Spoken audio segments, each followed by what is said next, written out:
Hey guys, this is Brian with the Dude What Movie Review Podcast. I want to thank you guys for tuning in to our Halloween special. We're looking to have a lot of fun on this episode. We're going to talk about some scary stuff. We're going to talk about some fun stuff dealing with the holiday, cover a movie as well. Also, there's going to be a little bit of a warning language on this one. Not too bad, not too crazy, but if you guys have your kids sitting there on the floor digging through the candy, I just wanted to give you guys a little bit of a warning on that. Look out for that. But like I said, not too bad, all in fun, and we're hoping that you guys will enjoy the show. So thank you, sit back, and enjoy.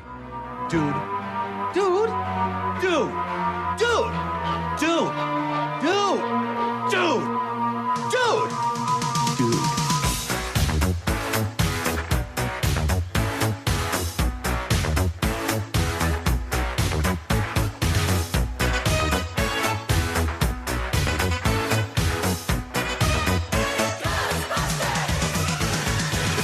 Strange in your neighborhood. Who you gonna call? Ghostbusters!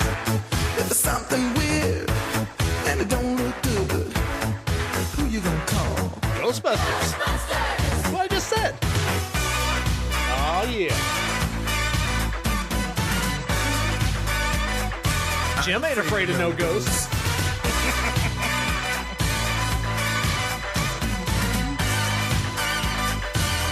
Afraid of no ghosts. Woohoo! That's right. We are not afraid of any damn ghost, Jim Miller. Hi, guys. Welcome to the Halloween special here on the Dude What Movie Review Podcast. Dude, what? What was that? God. We are coming to you from the 2420 West Studios. A very spooktacular evening. Thank you guys for joining us with our Halloween special. My goodness, that was crazy. I'm one half of the hosting squad, Mr. Brian Sumner, sitting across the table from me.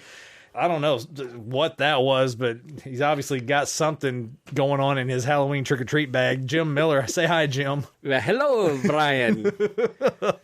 Wait. Hello, Jim. That was like a drunken Irishman. What were you going for with that? I want to suck your blood. I don't know. I was trying to go with the... Yeah. Hi, Wow. Jim. Hi.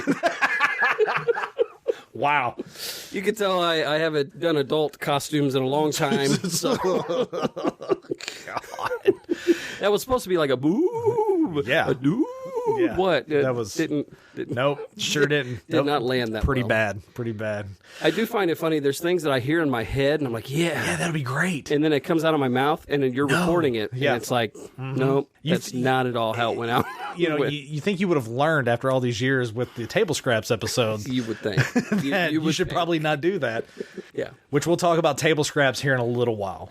Because this is a Halloween special. This is. It's one of our holiday specials. We're looking forward to this. I tell you what, season 2 of our podcast has been very challenging, and it just has. spilled right into our holiday season. But hopefully we can kind of get that turned around a little bit. We're going to have some fun. And we're hoping you guys are going to have some fun with this. Jim, how in the hell have you been, man? It's been a little bit since we've been in the studio. It has been a minute. Yeah. Yeah, man. I'm doing great. Yep. A lot of life changes happening in What? the Miller home. My oldest just had a birthday. The one thing she kept asking for is she wanted to have her own bedroom. Oh.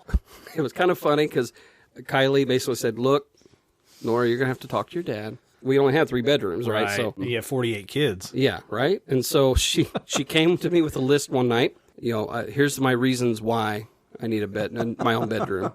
And like 3 of the 4 reasons involved her sister, how she didn't like her sister anymore. I was like, yeah, you don't want to lead with that, kid. See her showing up with like a laptop and a PowerPoint presentation. Yeah. If you see the slide here, yeah, this is my sister using my stuff. Yeah.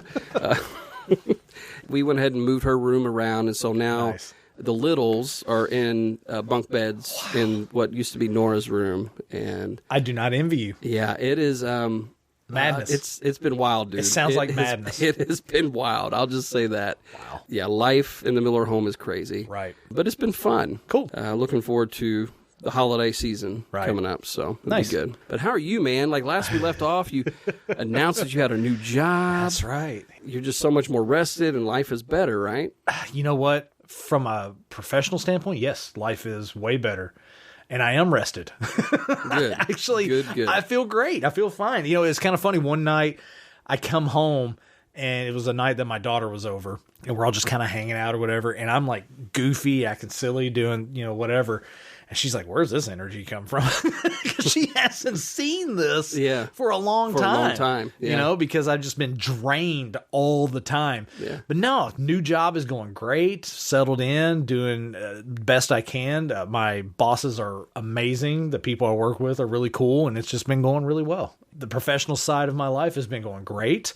Awesome. It's allowed me time to have lunch with my wife because we're on the same side of town. Yeah. So I can go clock out for lunch, pick her up, or just go hang out with her. We can have that time together. We have a little spot at Subway because where she works at, Subway is right next door.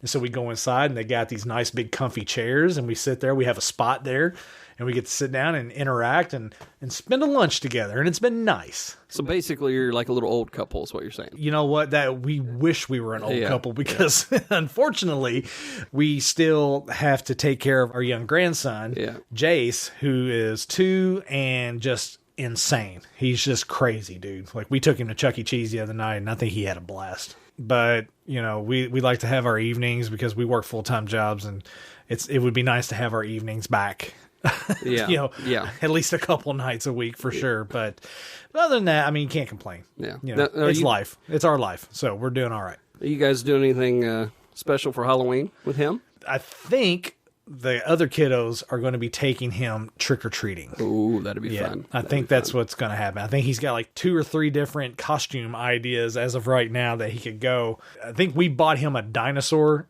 costume so he can go as a dinosaur. But when you put it on him, he's like, don't like it. Don't like it. We took him to the Spirit Halloween and he hated everything. He did not want to be in there. He didn't want any of it. He didn't like any of it. He was scared of all of it. It's because he doesn't know about the candy part. Once he figures that out, I think he'll level out. He'll be fine. He'll embrace it, surely. Absolutely. But anyway, so that's what I got going on. All right, man. Let's get this show going, dude. This is our Halloween special. This is like what, our 12th, 15th, 18th one that we've done? No, it's like our 4th or 5th one. 4th or 5th, yeah. And we always have fun whenever we do the holiday specials, especially whenever we do Halloween, because we love us some Halloween. We do love us some Halloween. We always have some fun with that. So what we got going on with you guys on our Halloween special is we're going to do some fun stuff. We got some fun games. We're going to talk about a spooky movie later. Usually we do a full-on 2-in-1 kind of special deal with our holiday specials with regard to movies. Yeah. Like we'll cram a regular Dude What movie into the middle of a holiday special. We're going to do that in a way, but it's going to be a little bit different. And we'll get to that here in a little while when we get to that segment. But it'll be a lot of fun whenever we do it. But one thing that we're going to have going on the whole entire night on our Halloween special is obviously on Halloween, you get trick-or-treaters, right, Jim? Yeah. So when you hear this noise right here, that would be our trick-or-treaters coming to the door, Jim. And that's going to happen all throughout the night. And that's going to be our Get to Know the Duder segment that you guys know and love here on the show. It's where Jim and I will ask each other questions to kind of get to know each other. And you guys can get to know us as well. But we're going to do it with a holiday spin on it, a little Halloween layer of fun all over that. And that's going to be throughout the whole entire show. So whenever you hear the doorbell ring and it's trick-or-treaters, it's going to be one of us answering the door. And we're going to ask either a trick question or a treat question. And we'll get to that whenever the trick-or-treaters come to the door. So it's going to be a lot of fun. That's going to happen throughout the whole entire episode. So it's going to be a lot of fun. We've done the St. Patrick's Day special. Yep. With the Lucky Charms thing. Yep. There's some people that don't like trick-or-treaters coming to the door. They just want to sit in the dark and drink a bottle of wine or something. Or something a little harder. So if you hear the trick-or-treaters and you're that type of person, just don't answer the door. Just take a drink. Take a drink. Just take a drink. So you can either answer the door or you can not and turn it into a drinking game. We're equal opportunity providers here at Dude What is what we, it's all about our fans. Hey, everybody looks at treats differently. Yeah, it's a little loose with the terminology there. What's your treat of choice? What's your beverage of choice? But for right now, before we get into any of the trick-or-treating and all that stuff, we're going to kick off the show. Have a little fun here. A little Halloween treat for you guys. We're going to start our Halloween special off with a new game. You want to play a game? I want to play a game. We're going to play a little game, okay? I don't want to play. I know who you are. I don't care, but I don't play games. You don't have to win, but everybody plays. So true. Brickell is so true. You don't have to win, Jim, but everybody plays the game. Everybody plays. We have a new game that we're unveiling here on our Halloween special. It's going to be a lot of fun. I'm pretty excited about this. Got to be honest with you. It's a game that we're calling a Hawkins Halloween. And this is something that Jim has devised to kind of get some payback on me for the Name the Tune Studio Edition kind of deal. And I'm going to let Jim explain what a Hawkins Halloween is. Yes, so for our longtime fans who have enjoyed our Christmas specials, Yes. a couple years back we had introduced a little thing called a Krampus Carol. Mm-hmm. Basically became Jim Ruins Christmas. Right. I'm not going to ruin Halloween, but we're going to do a little Hawkins Halloween, a la Krampus style. Yep. Except instead of Krampus, the big bad of Hawkins, Indiana, Mr. Vecna himself. Ooh, love it. So, I'm going to do one. I'll be honest, this is not my best work. You've said that many times in the past, and we still have fun. Why do you even say that? I feel like I need to put it out there. Here we go. That I don't want to set the bar high, and people are like, oh, Vecna Halloween, this is going to be great. Hawkins, this is wonderful. This is going to be amazing. And they're like, dude, that was trash. That's all that was. Just stop talking. Anyway, what I'm going to do is I'm going to describe a type of candy that you might find in your trick-or-treat bag. No bread. No bread. But I'm going to describe it in a way that would make Vecna very happy. And you have to guess what the candy is. I'm excited for this. This is going to be fun. So I'm like really excited for this. I'm glad you are. I always get nervous because I'm like, will this go well? So we shall see. So you have an example that we're going to do first, Yeah, just this to get is everybody not- kind of it's- primed and yeah, ready. It's not this first one. Okay. This is just a little tease. I like it. Okay. Okay, let's see what we got. Okay, here we go. Who doesn't love a beachfront Halloween? With this tasty snack, you can join Argyle in his sweet ride. Listen to Jimmy Buffett tunes while munching on Vecna's head, smothered in coconut.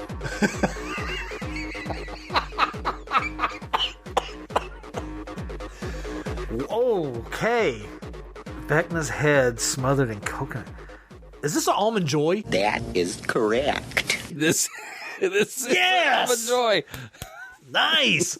That's hilarious. All right, cool. All right. So I have to give a shout out. Her name is Tiffany. Yeah. And she's a coworker of mine. She was walking by my office one morning. Go, hey, come here. She came in. I go, I have a question for you. Give me some Halloween candies that you think about. And she goes, Almond Joy? She's like, I just like Almond Joys. And it was one of those, she's like, why are you asking it? So I tried to explain it to her, and I read her like one, and she just kind of looked at me and was like looked at me kind of weird and just walked off. What is wrong with you? So I have to give her credit for that one with That's the Almond hilarious. Joys. No, I like that. Okay. All right. We're primed. We're good to go. Okay. All right. Everybody understands the game now. All right. Here we go. Are we ready? Yeah. Here we go. All right. Everyone loves a party, especially a 70s party. Looking for that perfect candy to spruce up your bell-bottom wearing, porno stash flexing, disco dancing Halloween party? Well, look no further than these dried maggots. Dipped in toxic neon and served in 2 flavors. Eat them all at once for a rainbow of flavor, or separate them like a 1950s public restroom. Be extra careful to not swallow whole, because some Satan-loving grandma may have mixed these with broken glass. Oh my God.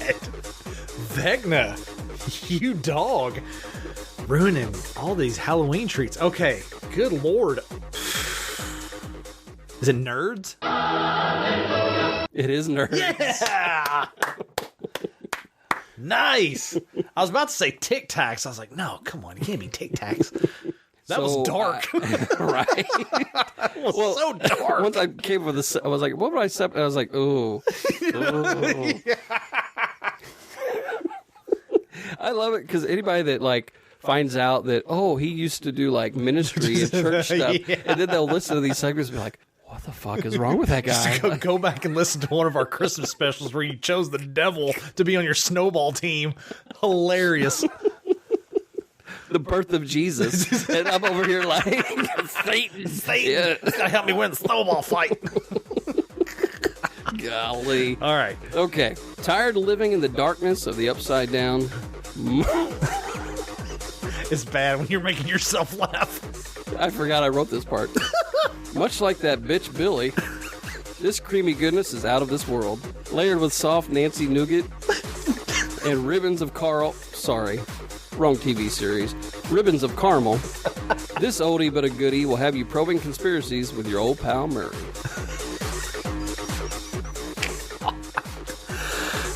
Oh my God. Is this a Three Musketeers? Wrong. No. Damn it. What is it? A Milky Way. That's what I got them backwards. Damn it. I got them backwards. The Nancy Nougat threw you off, did it? Yes. Damn it. Okay. That sucks. That was All good. right. That's good, Nancy Nougat. Okay, this icon candy is more delicious than a night in Mrs. Wheeler's bubble bath. Oh, my. I was pretty proud of that one. I can tell. Just pausing, letting everyone soak in that for a Just minute. take that all in. Take it all in. Much like Hopper's Bingers, these tasty treats can be enjoyed any time of the year. These are only made better by being tucked away in the freezer like a frozen Eggo. The two main flavors go together like Nancy and Jonathan. And they're as fun as Steve and Robin. Oh my God. I have no freaking clue. Would you like a hint? Yeah, give me a hint. Sweet Home Alabama. Is there more to that, or am I supposed to guess? Helps me none. Who's the star of Sweet Home Alabama? Oh, okay. Is it Reese Cups? Oh, yeah. Oh, yeah, baby. It is Reese Cups. Nice. I was like, what the hell are you talking about? I was like, how do I talk about my favorite candy? And I was like, Mrs. Wheeler's bubble bath. That's wow. Wow. Disturbing, I know. That lets us in on a lot that's going on in your mind these days, Jim. All right, you got any more? I've got one more. One more. Okay, here we go. Who doesn't love the 80s? Well, besides Hawkins, that is. It's so true. These beauties were created in 1880 by some poor schmuck who couldn't hack it as a farmer. I bet his last name was Hess. Between housing Russians and failing at planting crops, he also made this fall treat that would eventually become a staple in every grandparent's home. These bad boys are only made edible by adding peanuts. So stock up on EpiPens and play a little game I like to call Die from Nut Allergies or Just Live with 140 Years of Regrets.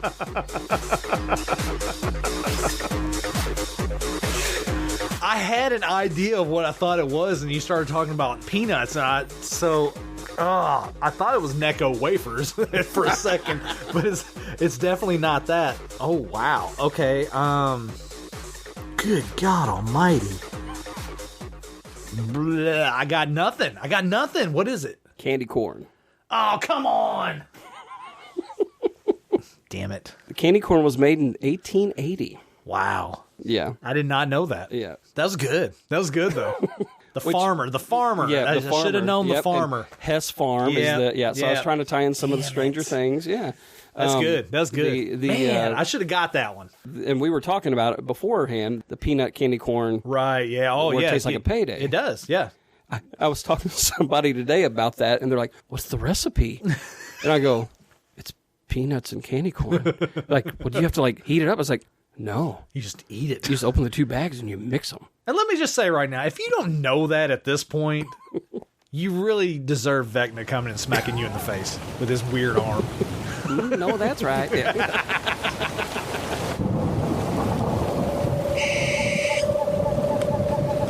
I don't know why you were so apprehensive, because that turned out to be a lot of freaking fun. I love that. That was awesome. And you stumped me on a couple of them. That was pretty cool. Yes, I'm happy that I did that at least. It turned out really good. I liked it, man. I guess we should go ahead and move on to the next segment. Uh-oh. Trick-or-treaters, Jim. We got trick-or-treaters. All right, Jim, do you want me to get the door, or you want to get the door first? You know, I'll go ahead and get the door. All right, cool deal. So the way we're doing this, we have trick or treat in our little... Jim hasn't seen this yet. Our... It's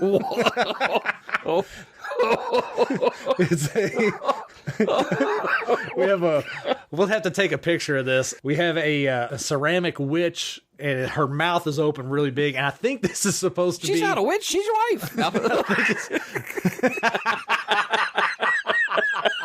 Well played, Jim Miller. Well played. When you see the picture, you guys will appreciate that joke. I think it's supposed to be, you put like a bar of soap in, or maybe like some a Brillo pad or something. You keep it on the sink. But it's a witch, and so we're keeping in theme here, and we got our trick-or-treat inside of it. Jim cannot stop laughing. So, all right, so Jim's going to answer. It's because I'm a sixth grade middle school boy. You really are. Well, you got to put your fist inside that mouth there. All right, so draw out it's going to say trick or treat. So trick questions are kind of like more, not necessarily sinister, but just like may have more of an edge. And the treat questions are more fun, uplifting kind of questions. All right, so you could be serious, could be trick. Yeah. What do you got? Trick. You got a trick. All right. Okay. My question for you, real simple. Describe your scariest nightmare. Ooh. Mm-hmm. It was a reoccurring nightmare. Ooh, those are the best. I mean, for like years, and it wouldn't have it like it was very much spaced apart when I would have them. Okay, so it wasn't like a not season all the of time. Like like for a month I had the same. No. But then when you would get it, it would just be like, it would trigger the whole what the heck, and it was always in my dream. I'm younger, so I'm like more like a kid. Okay, I'd say almost teenager. It was when I lived at the house with my stepdad, my mom and stepdad on the west side of Evansville. Mm-hmm. So it's always that house. It's dark. Outside, there's like all the street lights are out, all this stuff. But for whatever reason, it always started with me in the house, and there was people trying to come in and get me, but they were in all black.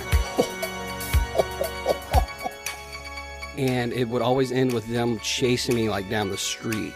Like they would come in and break into my home. Right. No one else was home for whatever reason, and they would be chasing me, and I would always wake up before they get you. But it was just one of those, I knew they were going to harm me. They were there to like kill me or to do whatever. Yeah. That's crazy. Right. Yeah. Like I said, it was spaced. I mean, it would be like 6 months, a year, and then I'd have it. Right. Like, what in the hell? The last time I had it, everything happened the same. Yeah. Except... They get you this time? No. As they're chasing me, I stop, I turn around, and I wrestle them to the ground. Really? And then I woke up. Interesting. Yeah. So I don't know if there was like something internally, like maybe an insecurity that I was dealing with. I would say probably so. You know what I mean? But just the way my brain manifested that was like, what? Wow. Yeah. That's crazy, dude. Dark, though, dude. That is very dark. That's Yeah. cool. Nice. Yeah. Cool deal. So, that was our first set of trick-or-treaters for the night. And like I said, that's going to be going on all night. We're going to be answering the door, checking out the trick-or-treaters, giving them some candy, answering some questions about us. We're going to do it all night. Okay, let's move on to the next segment of the show here, Jim. We are a movie review podcast. It's what we do on our show. We like to talk about movies that I've never seen that I should have already seen, Jim. And we're going to kind of do that here in a little while. But right now, we're going to do a little movie talk about some stuff that we've seen recently. So let's just get into it. A little movie talk. Are you not entertained? Is this not why you are here? I just want to watch my movie. So, Jim, I know it's the holiday season. I know it's Halloween. And usually I ask you if you've seen any spooky movies. I know we're going to talk about a spooky movie here in a little bit. But I'll go ahead and ask you now. Have you seen any good movies lately that may or may not have been spooky?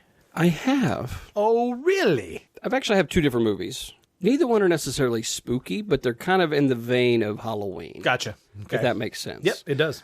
So this one is, I'm not going to say it's a comedy, but there's some funny elements to it. Okay. It's a vampire movie. It's a Netflix original. Yeah. It's got Jamie Foxx in it. Okay. And it just came out, 2022. Right. So it just came out pretty recently. And it's called Dayshift. Jamie Foxx, Dave Franco. I remember watching the trailer for this. I was not blown away by the trailer. Well, how would I describe it? It's kind of got a little bit of Army of the Dead vibe. Okay. I would say more with like the colorization, like kind of it doesn't take itself too serious type vibe going. Also had a little bit of John Wick. Okay, what? Yeah, so basically there is an entire organization. that's basically were designed to hunt vampires, a la John Wick style. How you have the Continental. Yeah. There's certain places you can go and exchange things.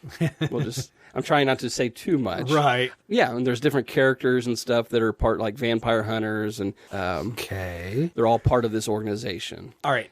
So far up to this point, I'm thinking I should have not watched the trailer. Yes, okay. I would say that's fair. Okay, keep going. So me watching the trailer, I knew, okay, this is going to be, for me, a fun kind of action. I don't have high hopes for it. Right. It's not bad. Really? It's not bad. I'm not going to say it's like the greatest movie ever, but It's a fun little ride. It's got Snoop Dogg in it. See, like, that is what kind of put me off. Yes, because, I would say, because I'm not saying anything that if you've watched the trailer, Snoop Dogg is Snoop Dogg, okay? Yes. Snoop Dogg's great for what Snoop Dogg does. Snoop Dogg is not an actor. Yes. I don't care what anybody says. The limited amount that I've seen Snoop Dogg in, not great. So it's like, why? Yeah. They put him in a full-on cowboy getup. Oh, God. That's the persona that he has. And it works. Ironically, it works for him. You're losing me here. In this movie. You're totally losing me. It works for him in this movie. And he doesn't play like a huge part, but he plays a decent part. But like, it's good, man. Enough to get that credit and get put into the trailer. Yeah. Okay. I mean, you just have to watch it. It's going to be a hot one in Los Angeles. Vampires. They're amongst us. And all they are is murderers. It's not Eclipse, New Moon, Breaking Dawn Part 1. It ain't like that, all right? Why do you know the names to all the specific Twilight films? What? And what's your gripe with Breaking Dawn Part 2? It's the exciting conclusion of the whole Twilight saga. Murder was the case that they gave me. Yes, sir. Have you seen any good movies lately? I have seen some good movies lately. But I'm going to talk about something different right now.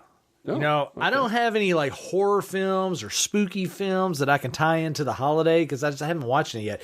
Wanted to watch Halloween Ends. Hadn't got around to that yet. Just haven't had the time. So you and I are going to do a side table on that. So you guys that are listening, I'm hoping maybe, fingers crossed, you might actually have already heard it. There's a possibility before this comes out. But if not, it'll be really close to either around the time that this episode comes out or maybe just shortly after. But we're going to try and do a side table on Halloween Ends because I think you've already got a plan to go see it next week. Yep. And I'm going to try and watch it this weekend. So maybe we can get together and do a side table on that. It'll be a lot of fun. But right now I want to talk about a TV show that I want to try and in a sort of way kind of tie into Halloween in the regard of it's from a sci-fi standpoint. Okay. Sci-fi can kind of tie into Halloween as well, you know, with the spookiness and scariness of sci-fi. Yeah. But I have been watching the reboot, so to speak, of Quantum Leap. Really? Yes. Think of it this way. Everyone knows Quantum Leap. Yes. Dr. Sam Beckett steps into the Quantum Leap accelerator and vanishes and spends the rest of his time leaping from individual to individual in different points of time, righting the past wrongs to try and create a better life. He's always hoping to try and leap home. Spoiler alert if you've never seen the original Quantum Leap. Spoiler alert. Yeah, Sam Beckett never made it home. What? So, NBC decided to do a quote-unquote reboot of Quantum Leap. It's not a reboot. It is a continuation of the original story. Oh, really? It's in the same universe as the original Quantum Leap. Okay. All right, so we're however many years into the future we are now. Okay, it's like 20-something, close to 30 years into the future. Sam Beckett's work on the Quantum Leap program has been picked up by a character named Ben Song. And he's been studying quantum physics and studying all the stuff that they did in the prior Quantum Leap program. And they've kind of rejuvenated it and been looking into it and thinking, is there a way to make this work? Is there a way to get this going again? And so when the show starts off, Ben Song, you're introduced to him. It's at an engagement party. His fiance, they all work together. He's called away from the party. He gets a text message and he's called away from the party. And he doesn't tell anyone where he's going. And then they all find out, oh shit, he jumped into the accelerator and vanished. What? With no explanation as to why. He gets his cryptic text message, and then he just bolts. And then, so that's where the story picks up. And like originally, in the original Quantum Leap series, there's a problem with memory loss. So when he leaps, and they finally figure out where he's at, and he's gone back to this point in time, he has no memory of why he's there, what's going on. Okay. And then his fiance shows up as his hologram, but she can't tell him who she is until his memory starts to come back. And so, so they play on a lot of tropes and a lot of story points from the original one. They do a lot of callbacks on certain things, but the writing has been really good. It's just been fun. It's been a fun show to watch. They've been tying it in. They've been doing a lot of Easter eggs, fun things from original past storylines. It's been great. It's been a lot of fun to watch. And they're only 5 or 6 episodes in, and I believe they've already picked it up for another season. Okay. And where they're at right now in the story, it's getting really intense. And it's a lot of fun. I'll be honest, like I feel like I remember hearing them talking about doing a reboot of Quantum Leap. And I'm like, really? Yeah. Okay. Even as you were talking originally, they did a reboot. Yep. And I'm like, I'm still like, you can't sell me on it. Right. But then the fact that you're saying it's a continuation. Yes. Like, okay, now I'm like, okay, I think I'd be down to watch it. Oh, it's been great. The thing about it, friend of the show, our former boss from the Homers Radio Network, Stephen A. Turner, we are huge fans of Quantum Leap. Huge. And he and I have just been like schoolgirls, just texting back and forth on new episodes, talking about the storylines, talking about what could be and what's going to happen. We don't know, and we're excited. Yeah. We've been so geeked out and so excited for this. It's been a lot of fun. And I think that's the one good thing about a TV show when it's done really well. It creates that excitement. Yes. You know, especially on a show that is a week-to-week release. You know, we're so conditioned now these days with Netflix, and we've talked about this, with streaming services, how, seasons get dumped right at the jump, and you get to watch the whole entire run of a season, and you're done in a weekend, Right. But shows like this, where it ties into the original, where, old fans love the original, but they're doing so well with the storytelling in this one, you're cool to wait week to week. It builds that excitement, that anticipation. You're like, I'm ready to see the next episode. Well, and the fact that it's not a full-on reboot, right? Because because if it was a reboot, people would be like, okay, I've already seen. Like, you can't touch that. It'd be like, okay, you're just redoing. Right. But the fact that it's a continuation and it's picking it up, it actually opens the door for so much more. Yes, for that content, and right? That's a lot of the conversations that Stephen A. and I have been talking about.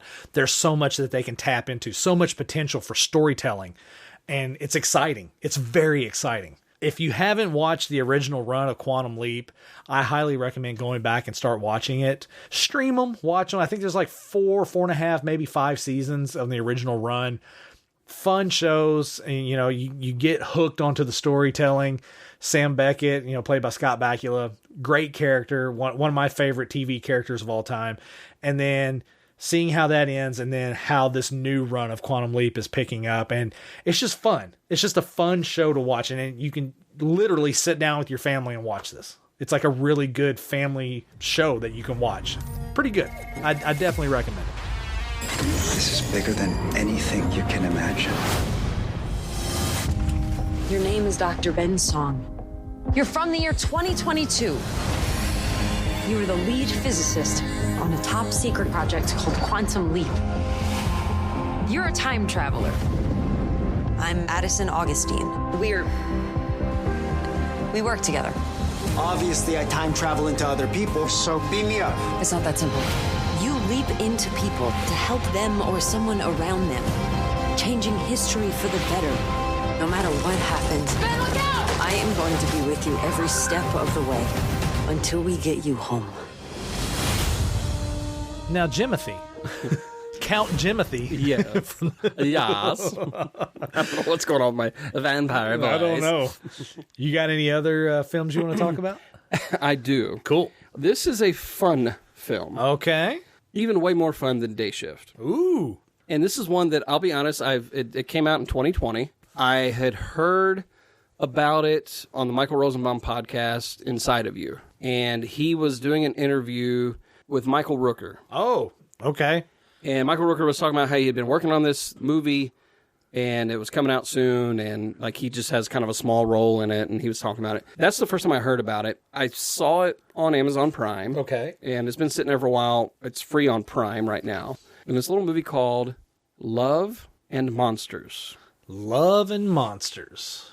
Okay, I gotta confess, I have no idea what that is. It's got Dylan O'Brien. He's the lead. A lot of people that are, I would say, maybe more up-and-coming stars. Okay. I'm trying to think of the best way to describe this. This movie reminded me of a movie you and I have talked about. Okay. At least off-air. I don't know if we've talked about it on air. I think we might have. I have suggested it as a film to watch. I can't remember which episode, but I have suggested this film as a film to watch, if it's the one that I think it is. Yes. One Crazy Summer. Yes. Great John film. Cusack. Mm-hmm. It has that vibe to it. Okay. So it's kind of narrated. Okay. Like the main character's narrating it, and he's kind of journaling and drawing along the way. Gotcha. But the whole premise is like, he starts out like he's this high school kid. There is a monster apocalypse. They don't know what happened. There's like a meteor that hit the earth. Yeah. You know, all of the earth was like, hey, there's this giant meteor coming. We're going to blow it up because that's what we do. And by blowing it up, it created like all this radiation, and it started changing the world to where monsters became a thing. Okay.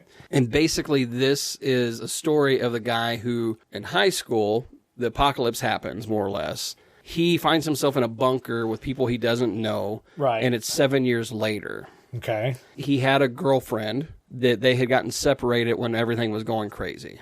Okay. And he somehow makes connection with her, and he is going to journey across this godforsaken land at this point to find her. The whole thing is that he has never been outside of the bunker because he freezes up. I think I have seen the trailer for this now that you've described it. Yes. So it is his journey. Gotcha. I think I remember seeing the trailer and thinking, this doesn't look too bad. I will tell you, because I saw this. It's one of those you watch the trailer, you're like, yeah. You don't know. Right. It surpassed everything that I had expected for it, and then some. Nice. It was one of those that I would watch it again. Okay. It is a lot of fun. Like I said, he's journaling, narrating everything. There's drawings, like where he's drawing in a book, and it's just a fun take on a post-apocalyptic type movie. It's all around just a good film. There's a lot of moments in it that you're like kind of scared. Okay. That you're like, whoa. Yeah. And then there's other moments that you're laughing. It was one of those, like, I was surprised more than once. Okay. There were multiple points that I was just like. So throughout the film, you were kept fresh. Yes. Nice. Okay. And Michael Rooker's character, dude, the little bit of time that he's in it, it's just good. Like, it's just like, I don't know. He plays a really good character. It's freaking Michael Rooker. Right. Who doesn't love Michael Rooker? He plays a really good character. You gotta watch it, dude. Love and Monsters. Nice. Listen to your instincts out here, man. What if I have terrible instincts? You'll die. Super encouraging speech. You made it all this way for a girl, huh? You ever hear the term fool's errand? No, Amy, I miss you so much. We have lost this war. We could still take our world back. You're more of a survivor than I thought. So, Brian. Yes, sir. Talking about Quantum Leap earlier. I did. Got anything else over there? Well, I do have something I want to talk about. I want to talk about a film. It's a newer film. Okay. Netflix special. Netflix original. Mm-hmm. We watched a movie called Do Revenge. I don't know if you've seen the trailer for that or not. It's got Maya Hawke and Camila Mendez. Maya Hawke plays Robin on Stranger Things. Yes. So the premise of the film is Camila Mendez plays a girl named Drea, and she's going into her senior year. It's like this really like ultra prep school, right? A lot of rich elite, a lot of uppity people and all this stuff. She is in a relationship with a guy, and she falls victim to having her text exchange and conversations leaked. And it kind of tanks her relationship and just kind of puts her on a kind of a crap trajectory for going into her senior year. Like all of her friends kind of bail out on her and all this stuff. And it kind of ruins her her chance to go forward to, I think she's wanting to go to Yale, and she has all these aspirations, but this one instance is kind of wrecked her for a little bit there. Okay. And at the same time that this is going on, there's this new student that comes in, played by Maya Hawke, and her name is Eleanor. She sees a girl that she knew from her childhood that kind of wrecked her life. And so the two of them kind of create this bond about their separate instances that have kind of tanked their social status kind of thing. And so the two of them kind of get together and have the idea of doing each other's revenge. So Eleanor will take care of Drea's problem because Drea thinks that her boyfriend is the one who leaked the stuff, even though he says he didn't. He got hacked and all this stuff. And then Drea is going to take care of Eleanor's revenge with the girl that screwed her up from her childhood. Okay. And so there's this relationship that builds between the two as they both are working on each other's revenge. Okay. And they build this friendship up and all this stuff. And, you talked about being surprised. This is a film that does that as well. I was surprised at some of the things that surprised me, if that makes any sense. Like, it was like, whoa, was not expecting that. Yeah. It was cool. It was just a cool movie to watch. Seeing the two work their storyline, so to speak, on the other side. Yeah. And then building this bond, building this friendship, and just creating some really good story points along the way that you're like watching. You're like, wait a minute, how's this going to go? How's this going to play out? Is it really going to play out the way? Oh my God, it did play out that way. But then this changed. And so you're like, what is happening? What is going on? And it's just a lot of fun. And, and the characters, it could have very easily fallen into one of those cheesy teen, not well written with regard to dialogue and storytelling kind of movies, just like a cookie cutter style teen movie or whatever. This one actually had some attitude, okay, and a little bit of grit to some of the dialogue and to some of the storytelling. And it was just a lot of fun. It was just a lot of fun to watch. My only gripe is, I'm not even going to say what my gripe is, because I don't want you to even look for the gripe. Okay. Okay. I will just say, if you watch it, then we can chat about it and you can tell me what you think. It also has Sarah Michelle Gellar in it. She has a role in it. She plays basically like the quote unquote dean of this school. And she's kind of like a mentor for Drea, who's the main character. And so it was nice seeing her on there because she kind of plays like a no BS type of woman. And it could have been one of those roles that was overdone or underdone, but she played it just right. Like right in the middle, right in the pocket where she needed to be. Nailed it. It was just a lot of fun. It was a really good movie. So, Do Revenge like D-O or D-U-E? D-O, Do Revenge. It's funny that you say that because in the movie, if you watch the trailer, in the movie, there's a scene where Maya Hawke is like, Do Revenge. Is that even grammatically right? Oh, okay. Well, because that's what I thought you said, and I was like, Do Revenge. So, okay, would it fall under like a drama, a thriller? It's like I would say it's more suspense. I would say it's more of like a comedy drama. Okay. More like what do you call it? A dramedy kind of thing. Okay. It's got some elements of drama and it's got a lot of elements of comedy. There's a lot. It's really funny and it's just entertaining to watch the relationship build. I'm excited to watch it just because it has Maya Hawke and she's great. She nailed it in Stranger Things. Absolutely. And then knowing like who her parents are doesn't hurt, I guess. Right. But she's actually, I think she has a lot to bring to the table. Oh, absolutely. No, she's fantastic in this film too. Absolutely fantastic. Really good. I would check it out. Hey, do you want to ride? I know what it's like to get fucked over by someone you thought you could trust. Carissa Jones, she started a nasty rumor about me. She told everyone that I tried to hold her down and kiss her. Turned me into this predator. She destroyed me. I wish we could hire people to take them down. We should team up and do each other's revenge. Don't you want to make her pay? I don't want to make her pay. I want to burn her to the ground. Whoa. You're giving off some serious Glenn Close and Fatal Attraction energy. Cool.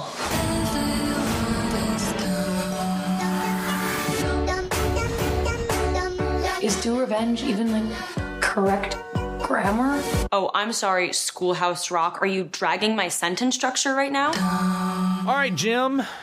Had some good movie talk there. A lot of fun. Talked about shows, talked about some movies. I think it's time for us to use that as a way to segue into our next segment. Oh, Trick or treat, Jim. It's my turn to get the door. I think so. I am going to answer the door now by sticking my hand into the witch's mouth. I know you're cracking up over there. You love it. You love it. I can tell. All right, I got trick. You got a trick question for me, Jim? Oh, this should be fun. Do I? I like the way that sounded. Would you rather have your fingernails removed with pliers or be waterboarded with your own blood? God! Wow! Okay. I think that's as dark as I get, by the way. But this is the part of the show where I invite any of you in the audience that are therapists. We're starting a Kickstarter for Jim's therapy sessions. We're going to start a Kickstarter fund for Jim's extended stay at Brentwood in Newburgh.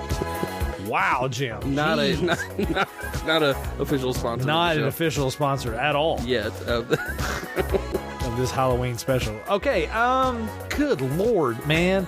Look, anything like fluid related trying to drown me, I hate. Yeah. But the idea of the fingernails, right. Good God Almighty. I think I would. This is so dark. I think I would probably go with the waterboarded with my own blood because the idea of the fingernails, I just can't get past that. Yeah. I can't get past that. Yeah, waterboard me with my own blood. Good God Almighty. Wow. Yeah, I know. It's dark. It was what? Dark. You said trick, and I was thinking like, what is going on in your brain to make you even think of that? I don't know. It was one of those. I started thinking about horror movies and a Halloween need a special. Hug? And no, they've got the witch here. Nice.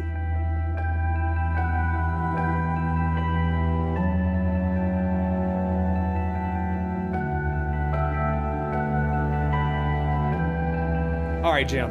Let's move on to the next segment of the show here. Usually on a normal episode, we will do a movie reveal. A Dude What movie. A film that I have never seen. Yes. That I most definitely should have already seen. Usually we would do that on a normal episode. But we're not doing that, Jim. All right? We're not doing that this year. We're going to do something in the same vein. Usually when you and I have watched a film that we decide to come to the table and have a chat about, we call it a side table. All right, we do a dude table discussion, a side table. We've done it for The Condemned. We've done it for Mortal Kombat. We've done it for Army of the Dead. We've done it for a number of films. We even did one for Stranger Things. We've done side tables. We're going to do a side table discussion on this episode. And this is going to be a special one because it's going to require us to give a little bit of a Halloween shout out. So we're giving a special spooky shout out on this Halloween special, and it's going to one of our super fans, Miss Brianna Linville. Yeah. And the reason why she's getting a spooky shout out is because it's going to tie into our side table discussion that we're getting ready to have about a Halloween related film. She had written an email to us last year, and Jim's going to read that email, and that will give you an idea of why she's getting the shout out and what film we are going to cover. Brianna was kind of late to the show. Right. She started listening with our first official season, but she was also one that went back and binged the whole entire archive. And then got caught up. Right. And so she had sent a couple emails around this time last year. Yep. Early part of October of 2021. And one of them was about Robin Williams. Right. And then like a couple days later, she sent a follow-up email. Gotcha. And just says, I challenge you both to watch the new Carrie. Yes. And discuss how you feel it compares to the old one. Smiley face. Yes. Way back in the archive, season 1, episode 14, we covered the movie Carrie, Stephen King's Carrie. It was a Sissy Spacek film. It was considered a classic. We broke it down. We were critical of it, very critical of it. Brianna suggested, hey, maybe we should watch the remake and do a little comparison. I made the decision last year that for this Halloween special, this would be the film that we would cover. This has literally been a year in the making. You at your house, me at my house, we watched the film Carrie, and here we are. We're going to do a little side table discussion about Carrie from 2013. This is going to be a lot of fun. It stars Chloe Grace Moretz, Julianne Moore, Judy Greer. So actually quite a few names in this film, really. There was. Yeah. I was kind of surprised. Let's just dive into it, man. This is going to be a lot of fun. I'm excited to talk about this because you were talking a little bit beforehand before we came out to the studio, and I didn't know what to make of like some of the comments. I was like, just save it. Just save it to where we get on air. Let's just start at the beginning. Let's start with the casting. First off, Chloe Grace Moretz as Carrie White. Give me your opinions of her performance, just general first impression. Okay, so I liked it.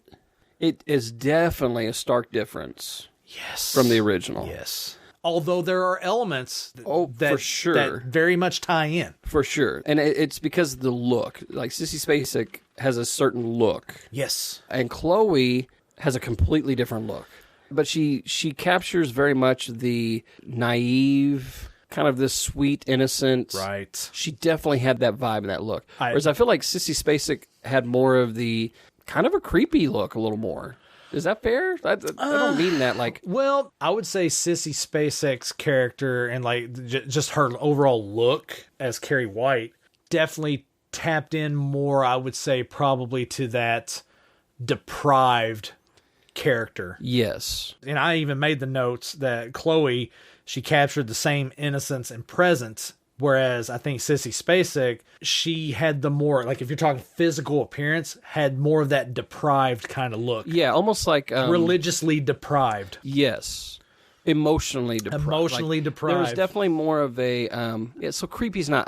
that's not fair, and I shouldn't have said it that way. I apologize. Like, I think the way to that. Yes, I think the way that the character, her look with regard to the character and how the character has been treated emotionally. Yes. She has that creepy kind of vibe to her because she's so off-putting with her physical appearance. Yeah, so like whereas Chloe like is the idea of her being called Creepy Carrie, right? Yes. Fits more with her persona or with her physical presence as well as the way she was acting. Whereas with Chloe, it's weird. And actually, as we're talking about it, I'm thinking through it right now, and it sounds really bad what I'm about to say. I'm acknowledging that right now. But you almost have a little more compassion for Chloe because it seems there's an innocence still that is being stolen. Yes. Whereas with Sissy, like, you have compassion you feel bad for her, but she's already been beaten down to a point to where you feel like the innocence was already lost before you met her. Right. Whereas with Chloe's character... There's still innocence to take away. Yes. Yes. Is that... No, that's that. I understand that. Okay. No, it makes sense. And you know what? And I think that plays into the storytelling with this film a lot better than the original one. Yes. Because it makes you initially from the beginning, like right off the jump, it makes you root for Carrie. Yes. And then when the things are happening, like it's horrible. Yes. But as she's being attacked by her classmates and stuff like that, both of them were horrible to watch, okay, on that. But there is a sense of... You just feel really bad for her. Yeah. I mean, you feel bad regardless. And I will say, with that scene, they pulled way back, obviously. Are you talking about the shower scene? Just the shower scene and all of that. The opening sequence. Well, let's be honest. Like the original one, the original opening sequence with the shower scene, it was like a softcore porn movie. Right. I know it was intentionally done that way to show the shocking, disparity between this teenage kind of look and then the back half of that whenever she gets her period. Right. It still did not play well to me regardless. Right. Regardless of time. Like even if I watched it back then, I'd be like, what the hell is this? So I feel like though, because of that was so like in your face, right? Like, and I remember we talked about it. It was kind of like, yes, whoa, what like, the heck? Yeah. I think because of that, it made the intro, that part and that scene of the newer one, it didn't have the same effect as far as like, because the other one was so impactful and so in your face, whether you liked it or not. Whereas this one, I feel like it was reserved in comparison. I agree. And so it had a different kind of impact, I think, on me. I've definitely felt more sorry, I think, again, because of Chloe's, then just her innocence that's what I was gonna say. All of that. I appreciated that it was toned down because to me the original one seemed excessive. It didn't seem like all that was necessary to telling your story. it seemed very glorified and very, almost in a way, taking advantage of the fact that you have these younger looking actresses that you can shoot naked. Yeah, you're exploiting them for your... For your art. You're exploiting them. That's what you're doing. That's all it is. But I think because of the severity of that and the aggressiveness, if you will, I don't know if that's the right word, but I think because of that, the shock value, and of course it's a remake. Yes. But I will say the way they chose to start the remake, the way better. Way better. It gives you full context. Yes. In those, and dude, dark. Julianne Moore? Yeah, I made notes about Julianne Moore. All right, look, here's the thing. Piper Laurie is the lady who played Carrie's mom in the original Carrie. I liked Piper Laurie. I love Piper Laurie. I think she is a fantastic actress. But there was almost like a theater element to her performance. Sure. Very over the top. Very playing to the last row in the theater. Whereas Julianne Moore in this one was just subtly dark. Yes. And just like adding the little tick of her harming herself, mutilating herself. Yeah. Like the scene where she's in the dry cleaner and she's talking to Sue's mom and just having to like because she can't take a compliment. Right. So she's like It was just oof. Yeah. Yeah. No, it was that opening scene though, man. It was one of those like she was way more convincing in this performance than Piper Laurie was. Piper Laurie was okay, was good for the time and for the script and whatever. Yeah. But Julianne Moore in this performance, holy shit. Terrifying. Yes. Terrifying in the regard of like the domestic terrorism that's going on at home from a religious standpoint. Yes. Just insane. Yeah, I think she captured the abused woman who is abusing. Yes. Very well. Oh, yeah, absolutely. And honestly, I think by establishing right out of the gate, like it gives you a total context of what Carrie has grown up in. Absolutely. Just how she was born. Yes. And I think because of that, you're like, okay. Whereas with the original, you didn't get that establishment. No. It was revealed. It was revealed along the way, but you had to work for it. And whereas this, you're just like, okay. This is where we're at. So mom has contention for this girl day one. Yes. Sees her as the spawn of Satan. Absolutely. Yeah, so you're already like, okay. You've established the characters in the first 2 minutes. Would you say it's fair to say that because of the way they started this film with that scene, going into Carrie's scene in the shower, it's kind of hard to, quote unquote, live up to the same expectation, especially with the original one being the way that it was. Yeah. So in that regard, that's probably why it seems so tame and dumbed down. Yeah, I think that, and then honestly, early on, the main villain, to me, she wasn't as convincing. You're talking about Chris? Yes. See, I disagree with you in the regard of I felt like she was way more believable in this one because it wasn't so over the top so quick. In the original one, the girl who played Chris, it was like, I'm going to kill Carrie. Yeah, from day one. Basically, from the very jump, it's like getting at Carrie. And it's like, what did Carrie do? Yeah. But in this one, it's more believable because Chris is like subtly she's just a bitch. Yeah. And you see that play out as that's her character. She's just a bitch of a character. And it doesn't really have anything to do with Carrie at all until it becomes linked in with Carrie because of the incident that happens in the shower. Right. Yeah. You know, originally in the original one, Chris is just, it's almost like she's like a psychopath. Yeah. Whereas in this one, she just slowly revealed how dark she is. She's a spoiled brat who is a psychopath. Absolutely. Yes. I'll give you that, actually, now that you say that. No, you're right. You're right. I feel like there was just some parts of dialogue off and on where Chris, maybe it's the way she delivered it. I don't know. There's something about her and her character that at times I was just not convinced. It was more of like it could be the fact that you're just put off by how shitty of a character she is. It could be. It could also because it is a remake, so you already know what's coming. Right. So I will say I probably wasn't as invested knowing that it was a remake. So I know all of the moments of the original when we watched it for the first time. Yeah. like, holy shit. Right. Like, it kind of already knew, like, okay, this is going to happen. It'll happen in some other way, probably. Gotcha. So I think for me, like, I was trying to keep pulling myself back into it, be like, okay, fresh set of eyes. The point of us talking about this film is to compare it to the original. Right. But I think because knowing it is a remake and knowing kind of what was already going to happen in the story. Because when it started, the opening scene, I was like, oh, they're going to do a flashback. Yeah. Is what I was thinking. Right. And then I realized, oh, no. This is not a flashback. Right. And then I was like, all right. Right. But then, you know, and along the way, like some of the things that they had changed, I will say, like in the principal's office, you know, where she was kind of making the original, I think is what, the cigarette move or whatever, the ashtray move. The ashtray, I believe, and instead having the water tank bust and things like that. You know, when she was doing her research, there were some things I was like, okay, I'm down. The fact that they focused in on her playing with her telekinesis more. Yep. It made it more believable than when the shit hits the fan.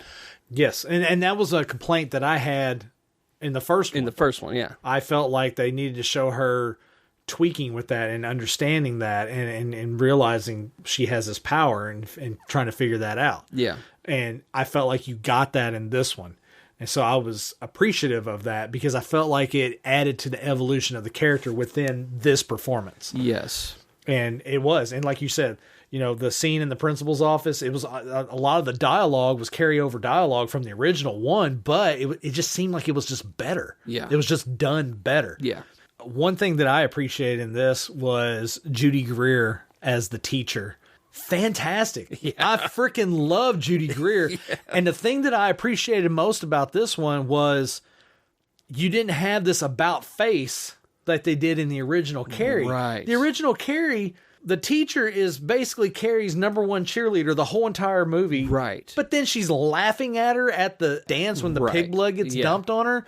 Yeah. And it's like, how does that make any sense? It doesn't make any sense. And the reason why it never made any sense is, to me, it was just like, okay, so everyone just hates Carrie. But that's not the case because, like you said, when she's, you know, investigating the telekinesis stuff and the dude that has the camera, he was nice. He was like showing her how to use the computer and you know, you had a few little sprinkles of people who are actually being nice to Carrie. Yes. So when it gets to that scene at the end, when all hell is breaking loose at the dance, you see the control that she has. She has the control. She could have just let her teacher die, but she doesn't. Yeah. The wires fall down into the water. She lifts her teacher up, puts her safely onto the stage. Yes. She could have killed her, but she didn't. And the reason why is because she has been basically her cheerleader the whole entire time. Right. So seeing that play out through over the course of the film made more sense in comparison to the original. Yes. I appreciated that. You know, I just feel like it was just a full-on character upgrade throughout the whole entire thing. Let me preface that by saying, I look at Chloe's performance and Sissy Spacek's performance as two singular different performances. I'm not comparing them at all. It's kind of like the Joker effect kind of thing. They're both playing the same character, but they're both doing their own thing. Yes. With regard to everyone else, I feel like it was full-on upgrade from the original. Yes. I felt like everyone else other than the Carrie character was a full 1,000% upgrade because everyone played the character the way that they needed to be played. It wasn't overdone. It wasn't over exaggerated. It was exactly how the characters needed to be. And then with regard to Chloe as Carrie and Sissy Spacek as Carrie, it's like you're watching two really great actresses pouring their heart out into a performance of the same character, and you're getting two different performances. Right. But they're both same plane. excellent. Yes. They're both excellent. Yes. So talking about character upgrades. Yeah. Let's talk about Tommy and dude. Sue, both of them, but Dude. Tommy specifically. Yeah, I thought the Sue character was a definite upgrade for sure. But Tommy, man, played by Ansel Elgort, that guy, all right, everybody knows that name. He was in Baby Driver. Fantastic actor. Holy shit, way more believable. Totally way more believable. Yes. My only gripe about this film is they still found a way to fit in that stupid montage whenever they're going to get tuxes. But I appreciate the fact that they cut it down. It was like literally only like 10 seconds long. Yes. So it was okay in that regard, but it was still pointless. It was still stupid. I disagree. Oh, okay. What you got? I feel like it played better than the original for sure. Because, absolutely. It played better. it gave you a picture again, like the montage of what all was going on that night. Like you had his buddies, they were getting together for that. Yeah. That made sense because then you had, she was making the dress and like you saw what everybody was doing. It was done better. To me, I was more, if you're going to put a montage and I get why they're doing it. I'll give you that. I think for me, I still had the bad taste from the original montage in my mouth. And so whenever it popped on screen, I'm like, really, you did this? And let's be honest, it's been documented on the show. You're not a fan of montages, really. Not really, no. So for transition pieces, but yeah. So I feel like I didn't have am not, an issue. am I? You really aren't. Revenge of the Nerds, Cobra. Yeah. I just don't like montages. Yeah. Oh, I have to discuss that at a later date. Yeah, just you didn't even know. You're welcome. But no, he, as Tommy, man, just more believable. I thought they did a good job with playing on the apprehension of him wanting to do it instead of just being all gung-ho, yeah, let's do it. This is what you want, we'll do it. No, he was like, well, I don't want to do that. I want to go to the dance with you, talking to Sue. Yeah. This is your night as well. And Carrie's Carrie, that's fine, whatever. You're trying to do whatever, but this is supposed to be our night, you know? I just appreciated his performance. It felt more genuine. It felt more believable. And in the fact that they didn't do stupid shit like they did in the first one. Right. Like at the dance where they had where they're actually dancing and, doing this whole spinning shot for like 3 minutes. Right. And it's just so excessive, so unnecessary. And just the way he handled the dialogue between Tommy and Carrie and just that interaction and just, it seemed more believable. Right, because I feel like in the original, and that was our big pushback on that, if I remember correctly, was did they want to help her? Did they not? Right. It was kind of like it was always left in this, so then when they died, it's like, well, why did he get, okay, well, maybe, and so it was one of those where I feel like he did such a good job. Like you said, genuine was the word that you said. I was like, yes, that's the word, because even like the little shot of the text message, like where he was checking in. Yeah. It was those little things where you're like, okay, this is a good dude. This is a good couple.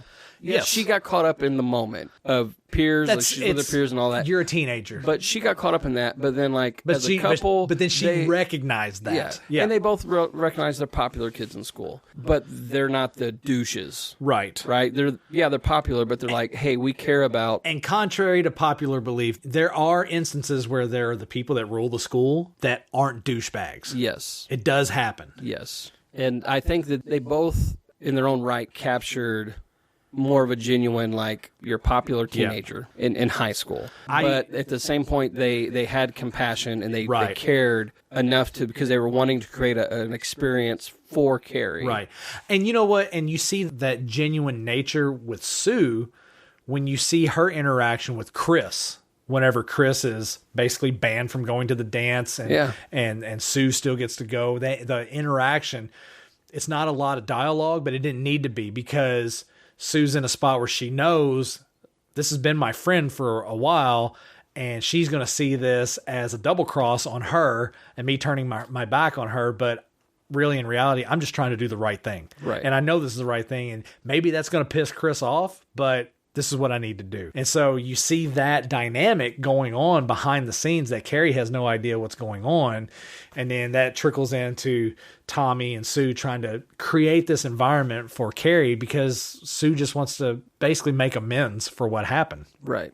It was more believable, but it was still the kind of thing where it's like, I think I even made the joke on the original Carrie. It's like, just go and talk to her. Shit. Right.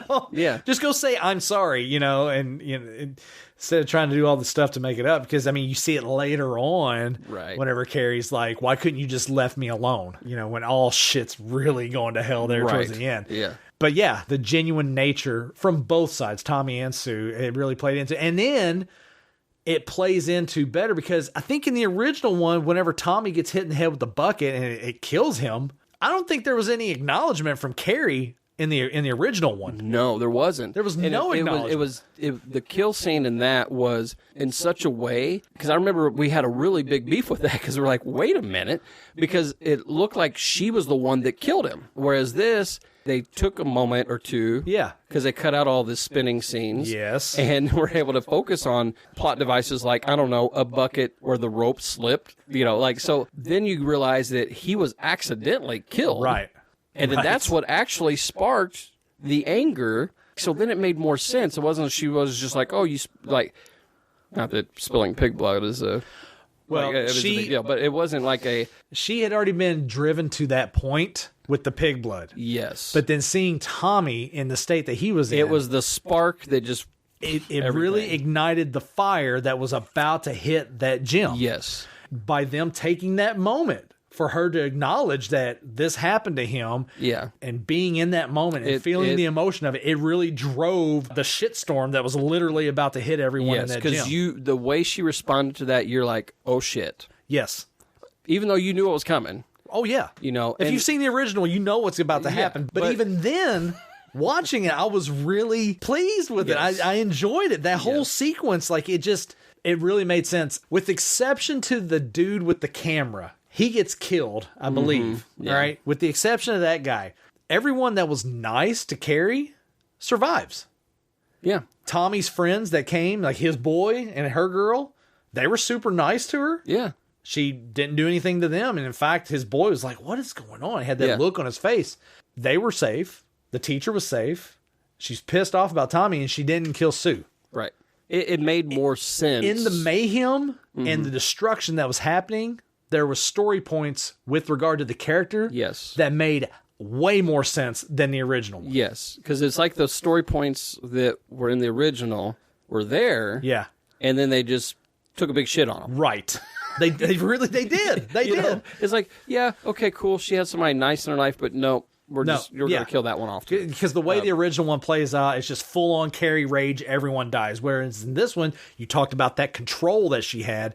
She does have control over her power. Even though she's in this enraged state and she just is going to explode on everyone that has wronged her, she still has the wherewithal and the strength in her own power and the confidence in her own power to protect those around her that were nice. Right. With the exception of the dude with the camera. Yeah. Maybe he lived and we just don't know. Maybe he lived. Maybe. Yeah. Maybe. Who knows? But yeah, that whole sequence I thought was great. Definite upgrade. Now, I will say this from the original one that I did love was the cinematography and the fact of all the fire and just the way Sissy Spacek moved through that space. But I felt Chloe did a really good job in capturing that same kind of performance, but in her own way. Yes. And I appreciated that. It's like, I'm not going to do the same thing Sissy did because you can't. That was awesome. Yeah, you can't just do can't. what she did. Yeah. I'm going to do it my way. Yeah. And it worked. Yeah. It really did work. Even the death scene for Chris. Oh, see, I made a note about that. 1,000% improvement. Look, we had a beef about that just because of the camera trick that they did with the whole rolling car thing. It was stupid. It was cheesy. It was dumb. I don't give a shit if it was the 70s and that was the limited amount of technology you had.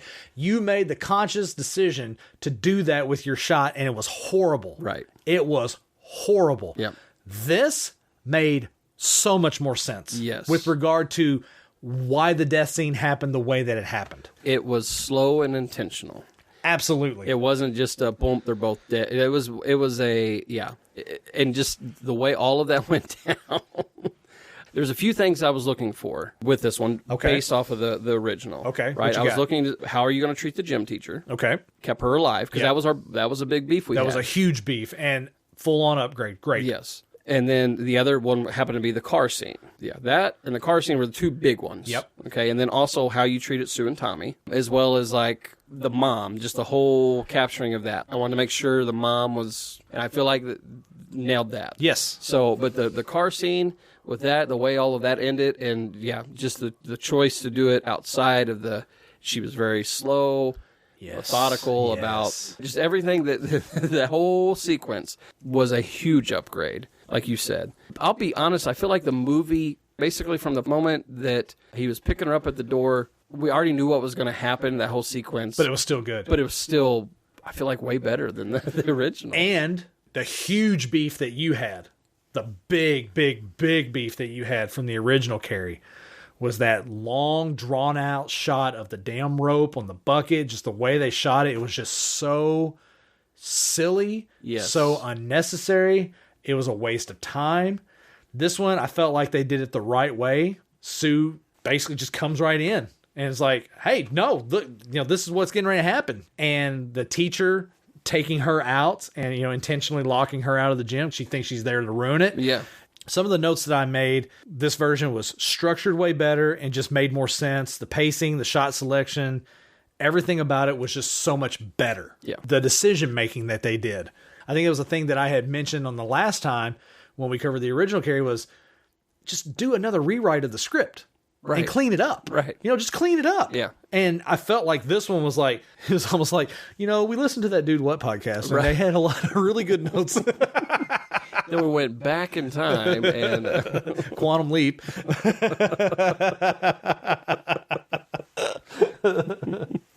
I just felt like everything about this was just better. It was what the story was supposed to look like. It was what the story was supposed to be.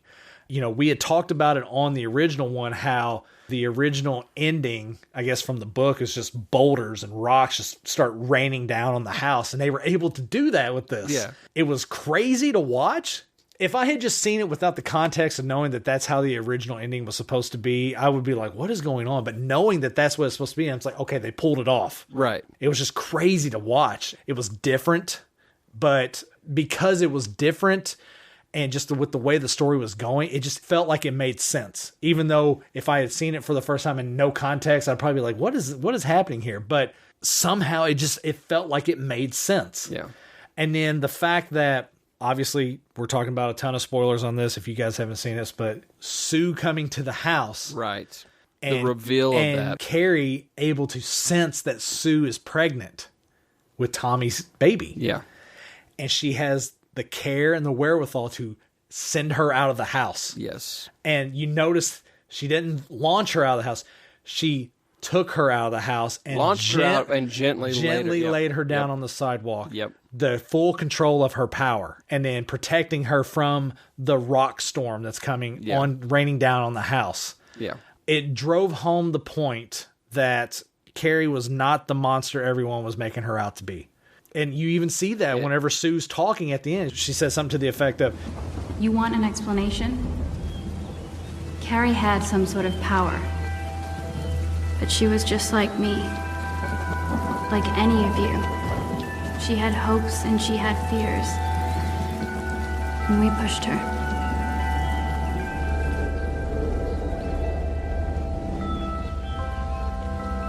And you can only push someone so far. Before they break."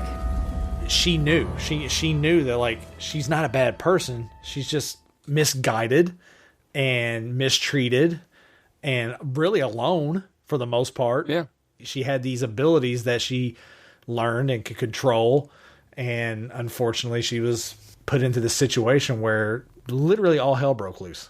Yeah. Just thinking as you were talking just about the demonstration in this reboot of her powers and of the control she had. For me, thinking about the dialogue she had with her mom. Mom, I'm going. Witch? I'm not a witch, Mama. There are no witches. Devil's got her now. It's not the devil, Mama. There are other people out there like me who can do what I can do. Poor child. Don't you know? Don't you know he's working for Mama, you? it's inherited. It was passed down from Grandma and it skipped you. You know that. No. Maybe it came from Daddy. He gave you cancer. I thought you were cancer. Oh, that's awful. Don't say that. Lost. By the giant. Be all you want, Mama, but I'm going. By your creator. By the creator of the whole universe. By him. And nothing's gonna stop me. Son, you to hell.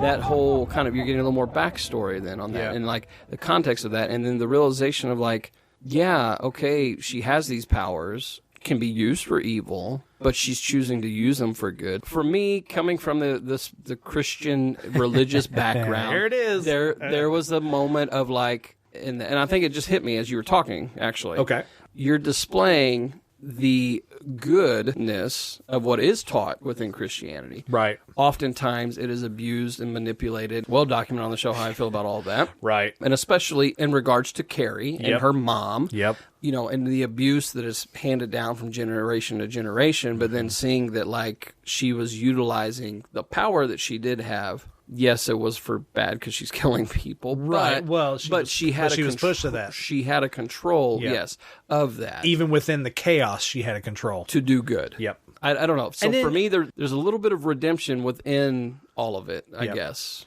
that I'm like, okay. And then you even see it on the back half. I mean, you see the regret that she had from what she did. She was pushed to that point, and she comes home because of her regret of what happened.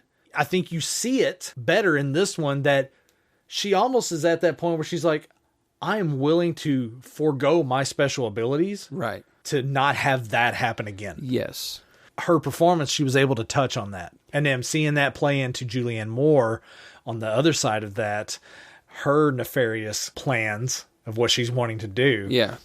Basically lull her into a sense of security just so she can kill her. Right. I mean, just watching that whole entire thing play out, it was powerful.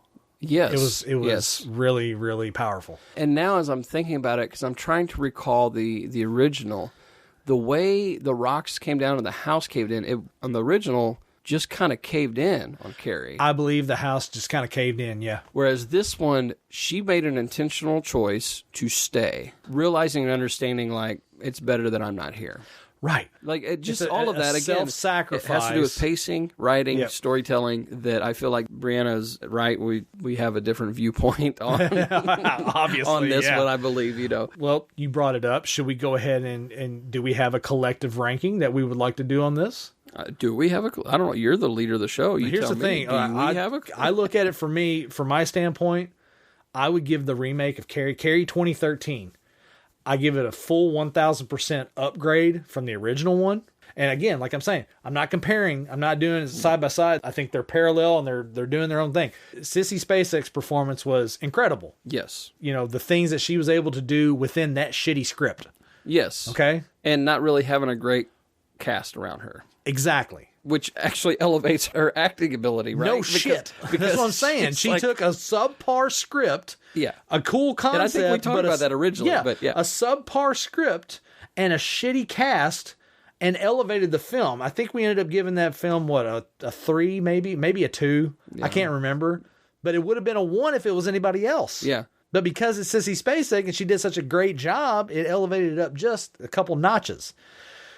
But however, we're talking about 2013 Carrie. Yeah. This, for me, is a 5 all the way. It's a Big Lebowski. What would your opinion be? I would say from storytelling, the fact that the pacing, all of that, I would put it at a low 5. Okay. But because of the actual content, and I think that was my pushback on the original, if I remember right, like, because it is one of those, it's just like, it might be because I have daughters.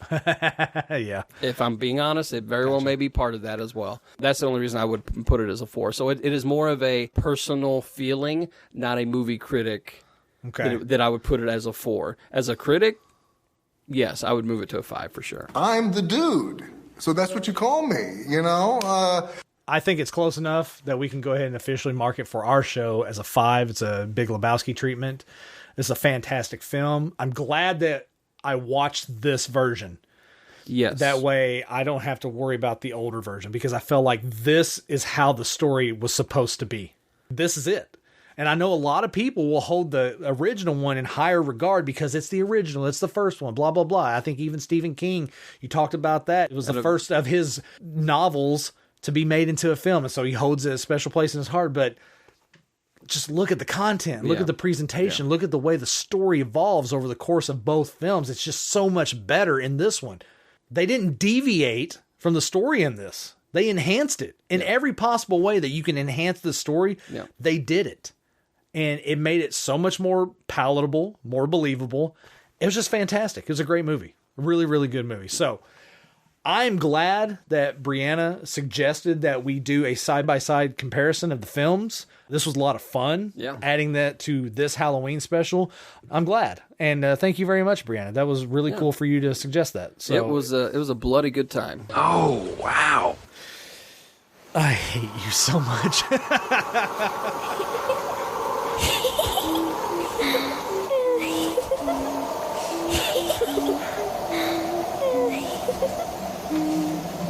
All right, Jim, that was horrible. You're a horrible person, and I think you should be hit with a ton of rocks from the sky. We're going to move on to our next segment now. Uh-oh. Trick-or-treaters at the door, Jim. I believe it is your turn to answer the door, sir. I believe you are correct. Reach into the witch's mouth. Treat. Oh, you got a treat. Nice. I did. All right. Here you go. I think you'll like this one. I think you're going to have some fun with this one, actually. Name a costume you think you could totally pull off that others might think otherwise. And you can't say FedEx driver. Never say that again. Well, I was thinking in the vein of that, but yeah. That I think I could pull off. I was going to say Yukon Cornelius, but we know that I think we know that I could pull that one off. So, and other people would say that as well. So, yeah. You know what? I've been joking around our office because we were joking about doing a Halloween costume party, and I was talking about shaving my face for this. Oh God. Which would be a really big deal. Yeah. But I was talking about dressing up as Paul Blart, Mall Cop. Hell no! Leaving the cheesy mustache. Yeah. Horrible, Jim. No. As your friend, your brother, your co-host, no, I'm not allowing that. I'm not going to stand for that. That is not happening. Not in this lifetime. Not in the next 20 lifetimes. Well, that's what my wife said. She's like, I like some of the people you work with, but not that much. So she would have to be seen with you, right? And I'd have to have a mustache, just a mustache. No. You guys listening right into the show. Hey, you guys at DudeWhatPod.com. Let us know what you think about Jim and his porn stash. I mean, his Paul Blart mustache. If he should do that or not. I'm thinking no. And anyone that writes in says, yes, I'm going to drive to your house and rain rocks down upon your roof. In all fairness, I can't ride a Segway either, so. You're not good at Segways anyway. Well played, well played.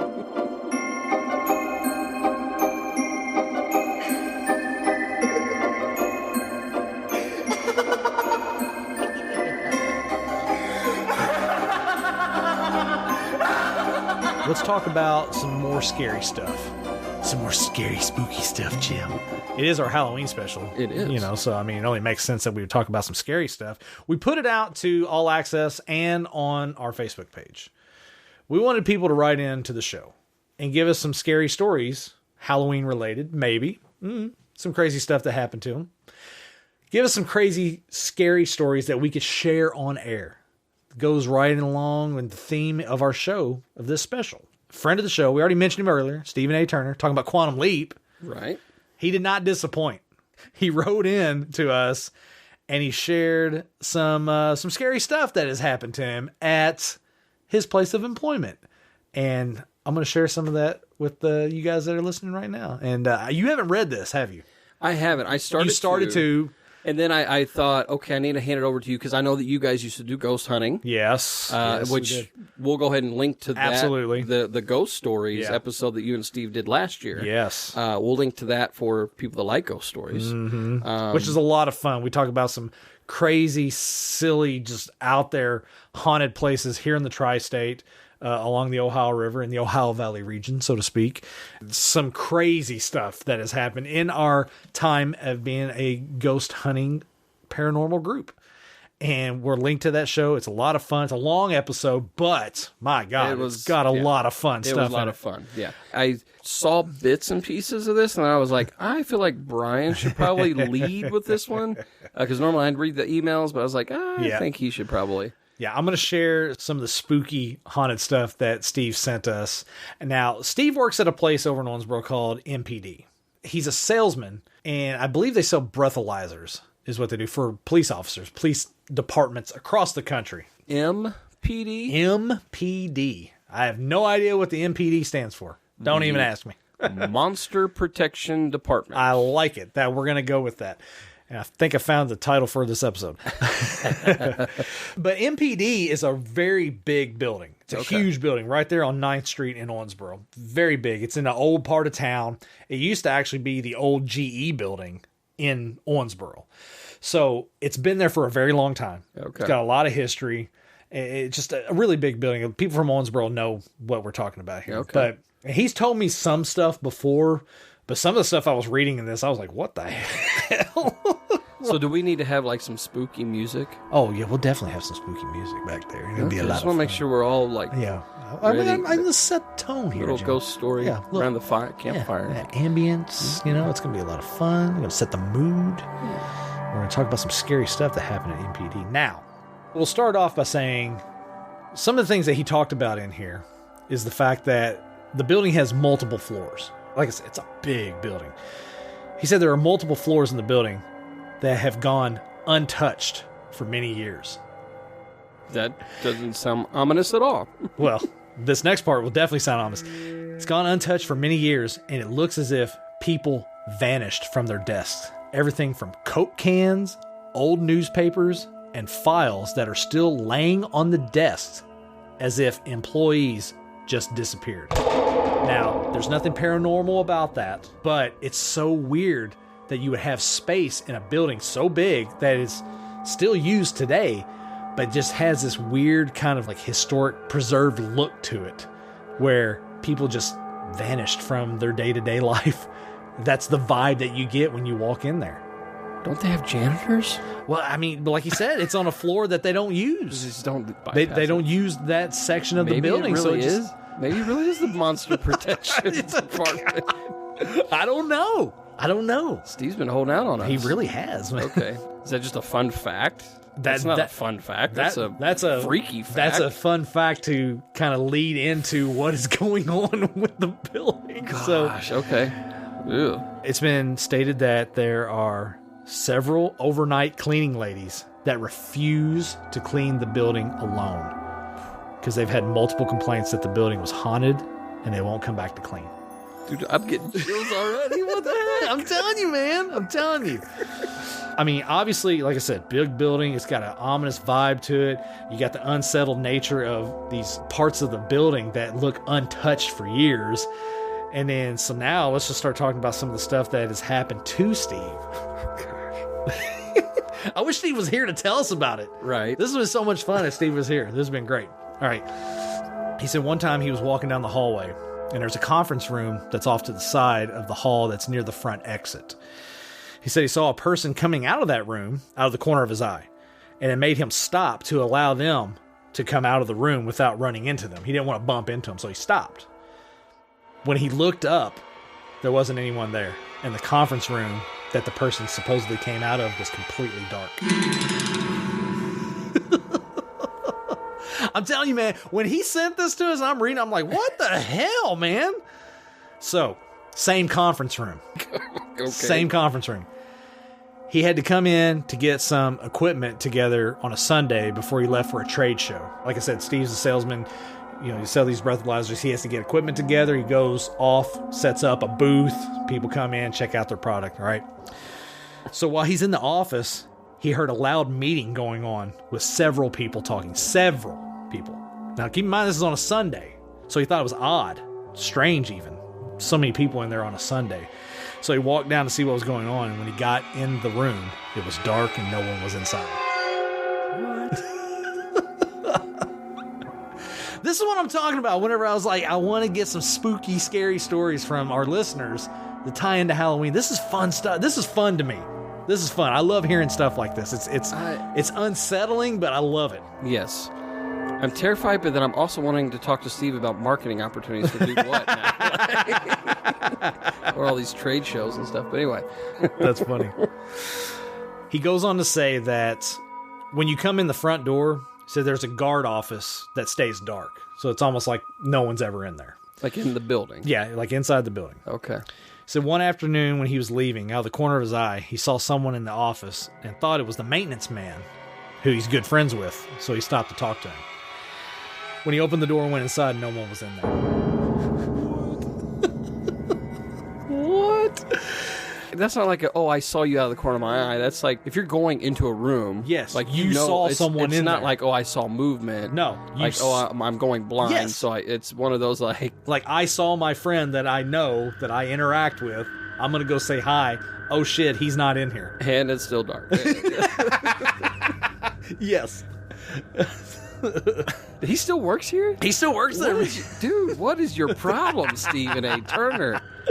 My gosh. I'm going to finish up with this story here. Now, he's told me this story before, and it still trips me out whenever I read it and I hear about it. So there's a restroom that he'll go and use the facilities in, do his business. He said there's been multiple times that when he's washing his hands in the bathroom, that he's felt and heard someone come in the door. You're in a space and you feel like the door, someone's coming in. So he's felt and heard someone come in the door, but when he would look up in the mirror or turn around, no one would be there. And also, in this same bathroom, there's one of those trash bins that has a lid on it to where when you hit the lid, it kind of rocks back and forth. Nope. He said nope.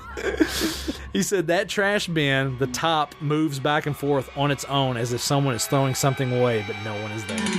Shut up. Golly. No, thank you. No, thank you. MPD. MPD. Huh? Yep. Stay away from that building. Definitely stay away from that building. I was going to say you guys should see if you can, get the team back together. I tell you what, man. See, I'd heard the story about the trash bin, but I didn't find out about the untouched floors of the building literally recently. And when I heard about that, alone, look at my arm. Look at my arm. Yeah, it's one of those like, ooh. I got the hair standing up on my arms, dude. It's unsettling, man. And that's where you guys need to go and stay. You need to stay the night on that floor. And dude, I'm so down for it. I would totally do it in a heartbeat. And then you guys come back and report. And absolutely. You could play some of the EVP stuff you've done on the ghost stories. Tune in next year for seriously. I think you guys should do that, and then we could do a special next year. Oh, it'd be fantastic. Of the MPD. That's all on Steve. He's got to see if he can make it happen. Steve, you got 2 jobs. Get it where you and Brian and whoever else, not me.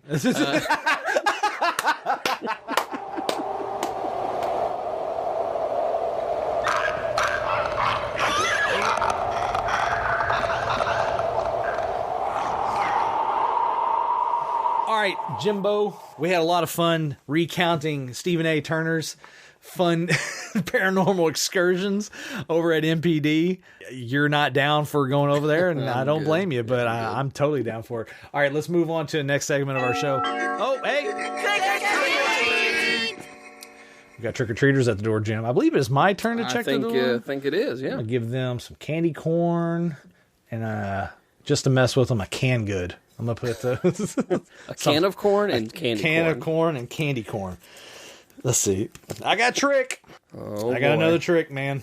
I don't think they're going to be anything darker than the first one. That was pretty damn dark. Although, I'll be honest with you, I was reading some of my questions I made for you that I'd forgotten, and mine are equally dark. What is more terrifying? Being levitated by an unseen force?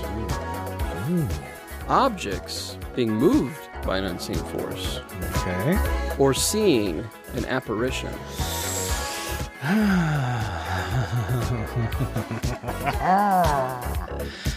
Well, gut instinct tells me that being levitated by an unseen force, I would think, would be probably the thing that would be the most unsettling and scary.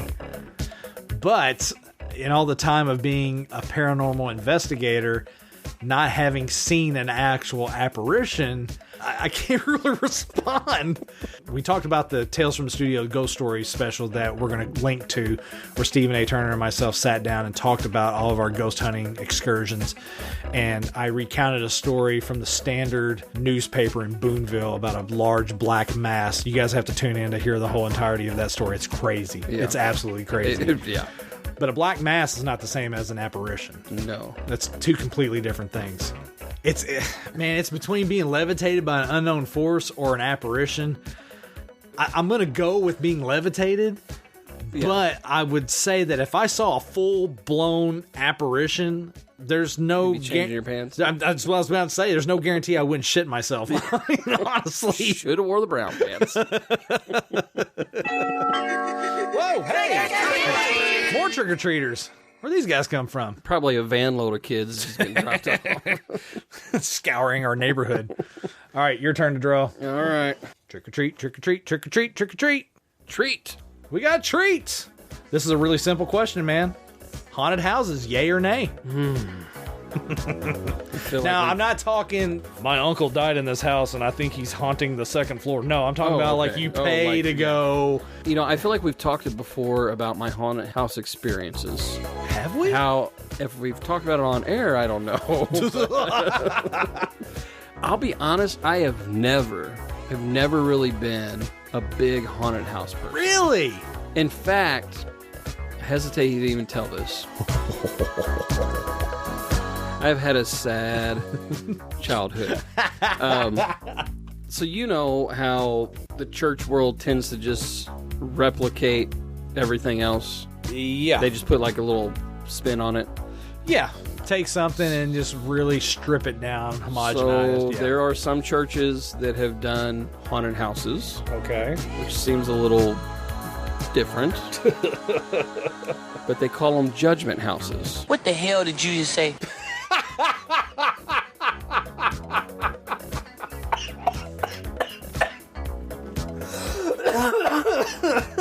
And what the hell is that?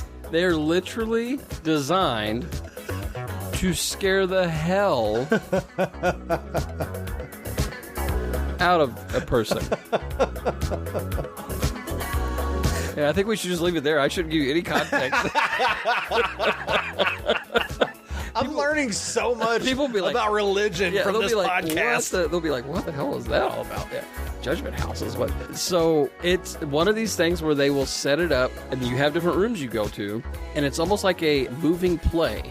Okay. I got you. And you start out, and it could be whatever the scenario is, somebody dies in it. Usually there's a couple people. Goddamn, this is getting good.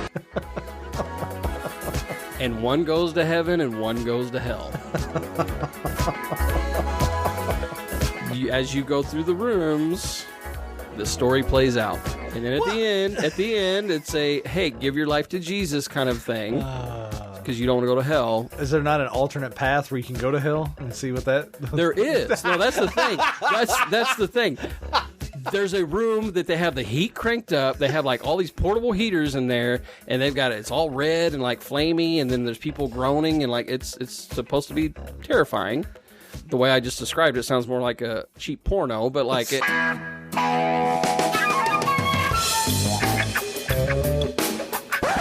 Oh, you're going straight to hell for that one. It's like, I was thinking like a shitty room from Airbnb. Or that too, yeah. Again, we know where the thermostat was broken and the neighbors wouldn't shut up. Yeah.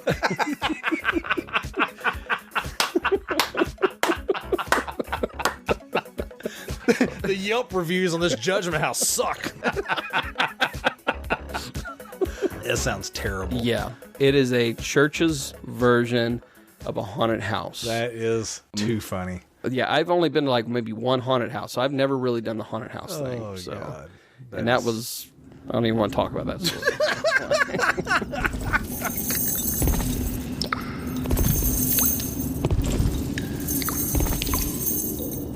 Well, you know what, Jim? That actually works as a good segue into our next segment. This is kind of like a take on a segment that we do with you, Jim. Story time with Jim. Yeah. But this year, for our Halloween special, we're going to do a little story time with Brian. You want to hear a scary story? I'm freaking out, man. I told them that these are just scary stories. It's almost as scary as... These nuts. Got him. And now, story time with Brian. You know, story time with Jim, we always talk about some fun adventures from your life. More times than not, religious themed, as the last trick-or-treaters spawned. One looked like Moses. That's why. There you go. Nice bathrobe. Right. So I decided I want to talk about the coolest haunted house that I ever went to. Okay. I love haunted houses. You haven't had the greatest of experience with your judgment houses, but I love haunted houses. And the thing about haunted houses for me is that the one that I went to that for me was the coolest one that has stuck out in my memory. After I tell you the story about that, you'll understand like why haunted houses for me are kind of taking a dip, because it seems like haunted houses these days, it's really just people dressed up in a dark place, jumping out and yelling at you. Yeah. And not a lot of thought, not a lot of effort into putting on a space that terrifies you. It doesn't seem like that effort is there anymore. Now, there have been a few moments here and there in certain haunted houses, especially here locally. You have the Catacombs, House of Lecter. There have been aspects of those haunted houses that have been, entertaining from a haunted house standpoint. Especially they had one called the Asylum probably about 10 years ago. Yeah. They haven't opened that one in a long time. That one had some really cool effects in there as well. But overall, Zombie Farm, different? The Civitan Zombie Farm over in Newburgh, they put on a show. Okay. Like when you go to Zombie Farm, like you were saying, Judgment House, you're going from room to room and it's basically a moving play. Yeah. That's what the Zombie Farm is. That's what they try to do. The only problem with that is when you have people who are like terrified and they freeze up instead of moving along through the thing, and it puts a bind on everyone else trying to enjoy the experience. Gotcha. They're trying to tell a story and you're supposed to move through the story. Even if it scares you, you still move through the story, but then you get people that screw that up. So okay. I understand the concept of Zombie Farm, but unfortunately people screw it up. Yeah. Okay. So for me, by far, hands down, coolest haunted house I have ever been to in my life. I would say I was probably maybe 11, 12 years old, maybe a little younger, maybe around 10. This was over in Davis County, Owensboro, Kentucky. That's where I grew up, from Owensboro originally. And there was a haunted house that these people, they had literally bought an old plantation home out in the country. Whoa, okay. Yeah, it was just an old beat up, not quite run down, but just a beat up old white house. It was a plantation style home, maybe 3 floors. It was a big house. And I remember it vividly in my memory driving out to it. We were driving and driving. Of course, I was young, so it felt like it was driving more than what we were. But It just felt like we were driving forever out into the country. And then we come around this curve, and there it is. It's right there. It's like, okay. So, we walk up to this place. And like I said, it's just a big house, right? They let you in. It was like groups of like maybe 6 or something like that. Those are the best ones when you go in small little groups and then they give you enough room to actually enjoy the haunted house. When they just try and cram you through like they do at Catacombs, it's not fun because you just end up with like 20 different people that you have no clue who they are. At that point, you're just like, just get me through here. Just get me through. And you already know what's coming because everybody's like butt cheek to butt cheek, basically. Right, so, yeah. That's a great way of putting it there.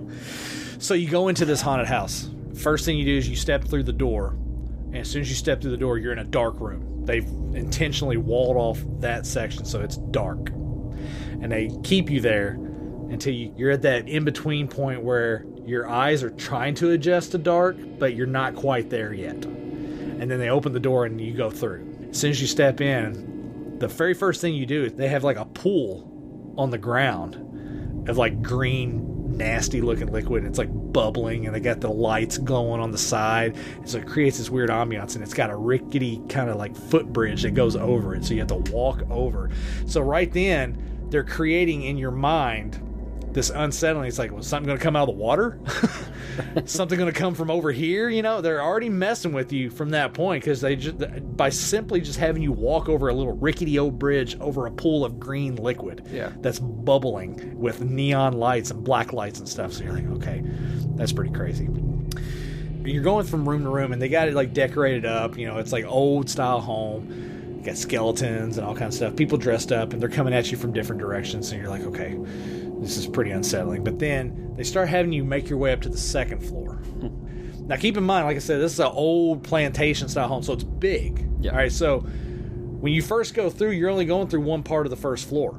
You're not even going through the whole first floor. Okay. They take you through one part of the first floor, and then they move you up to the second floor. So you come up to the second floor, And same thing, you're encountering different people dressed up, and they're coming out from different, doing jump scares and all kinds of stuff like that. But then they take you into this one room. As soon as you step into the room, it's different from the other rooms, because the other rooms are like dimly lit or just completely dark. This one, completely bright. Okay. All right, you step into the room, but when you first step into the room, there's white sheets that are up. So all you see is just a bright light emerging from behind these white sheets. And it's not necessarily a maze, but they got them kind of hung up to where you have to kind of walk in between them and walk around. So you don't know at any point what's going to happen. But as you're making your way through these white sheets and stuff with this big bright light going on, there's loud music that's playing. But over the loud music, you hear...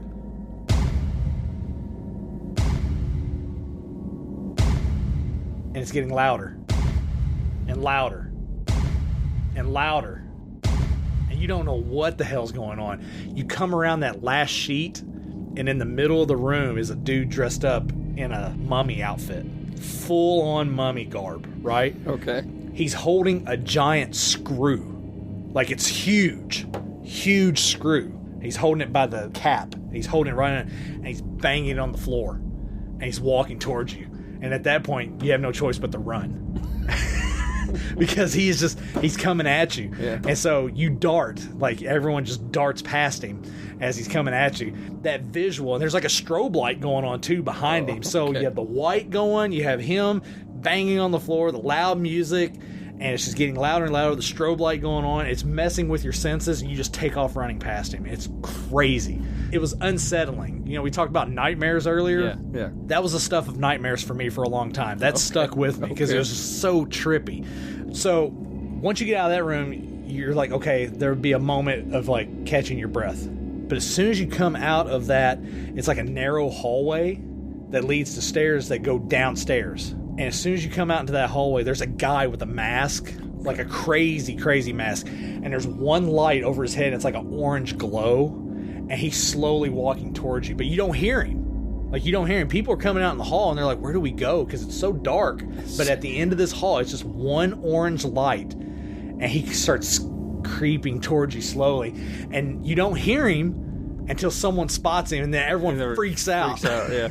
And then you dart down the stairs because he's coming at you. And he's coming slow, but he's coming at the right amount of speed where it's like, oh God, I really don't want this guy coming at me. Yeah. You know, the unsettled nature of him coming out. And they did a lot of really good misdirection. It's like your focus looked at one thing, but then this guy's coming from a different direction. Right. And it just messes with you. And that's the one thing that I really appreciate about this haunted house, misdirection. It's like the number one thing that you can do in a haunted house to get maximum effect for scaring people. Always use misdirection. Put them in a confused state. Yeah, absolutely. For sure. Absolutely.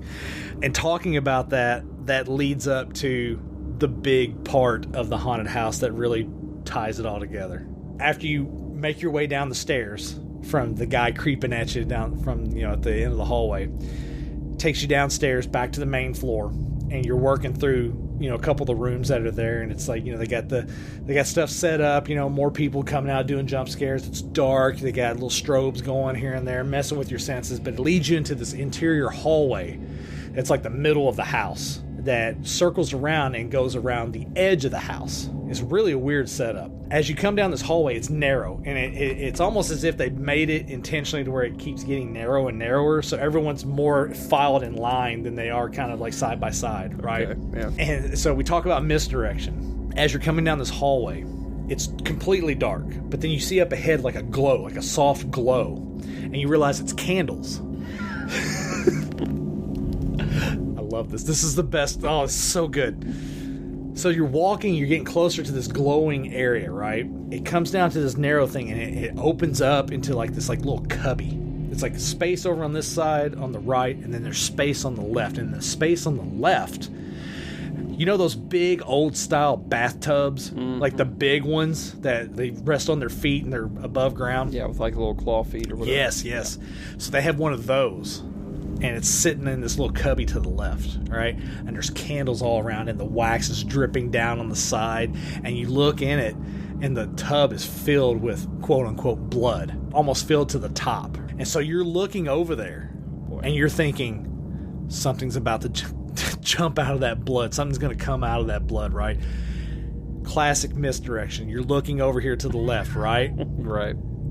But on the right, I don't know how they did this. I don't know how they set this up, but the greatest scare I have ever experienced in a haunted house ever, hands down. And this was the finale of the haunted house right before you go out. It's so perfect.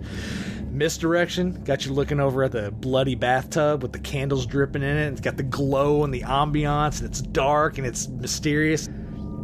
On the right hand side, the front end of a car crashes through the wall.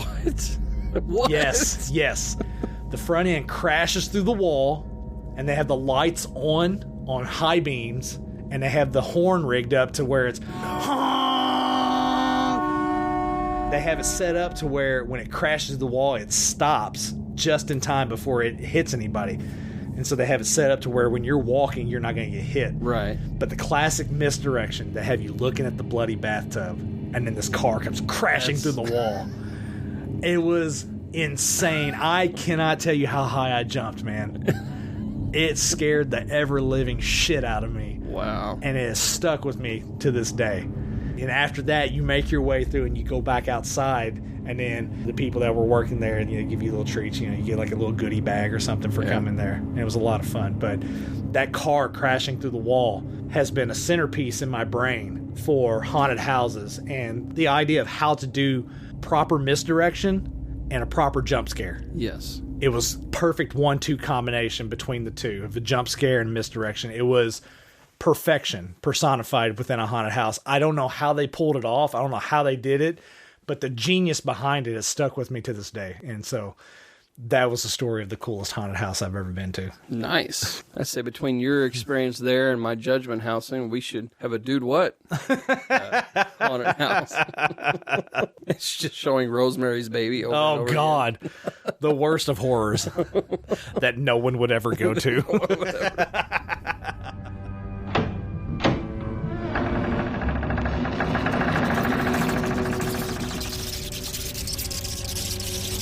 All right, Jim, that was my story of the coolest haunted house I've ever been to. I hope you guys enjoyed my retelling of that, since we're sharing some fun ghost stories here between Stephen A. Turner and his adventures at MPD, and then my coolest haunted house story.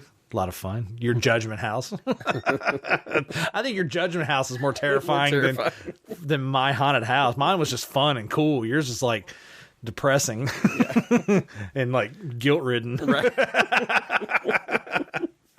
The true spirit of the season. Oh, hey! Maybe these people here that are coming to the... will brighten our day. Are they Jehovah's Witnesses? Oh. All right, Jim. My turn to draw. I'll take care of these trick-or-treaters myself. That was dark. Let's see. Oh, hey, I got a treat. Nice. Okay. This is kind of low-hanging fruit. Elvira or Jennifer from Jennifer's Body? Oh, God. You're right. This is low-hanging fruit. Elvira, dude, all the way. Are you kidding me? Absolutely. Elvira, the mistress of the dark. Oh, my God. All right, look, here. Let's do some serious talk here, okay?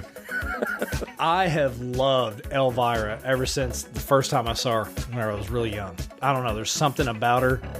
There's a couple things about her. No, she just... It kind of harkens to that whole Morticia Addams kind of look, that goth beauty. When I think goth, like hot goth or something like that, that's what I think of in my head. I don't think of any of the chains hanging off the lips and crap like that and the weird make. No, I always think of Elvira. To me, Elvira is Halloween in a lot of regards. She do those Halloween specials and stuff, TV specials and things like that. She's an icon. Yeah. She's literally a Halloween icon. Amazing. I mean, I think she's in her 60s or maybe even early 70s. Still looks amazing. Still does the Elvira stuff. She's outstanding. Love her.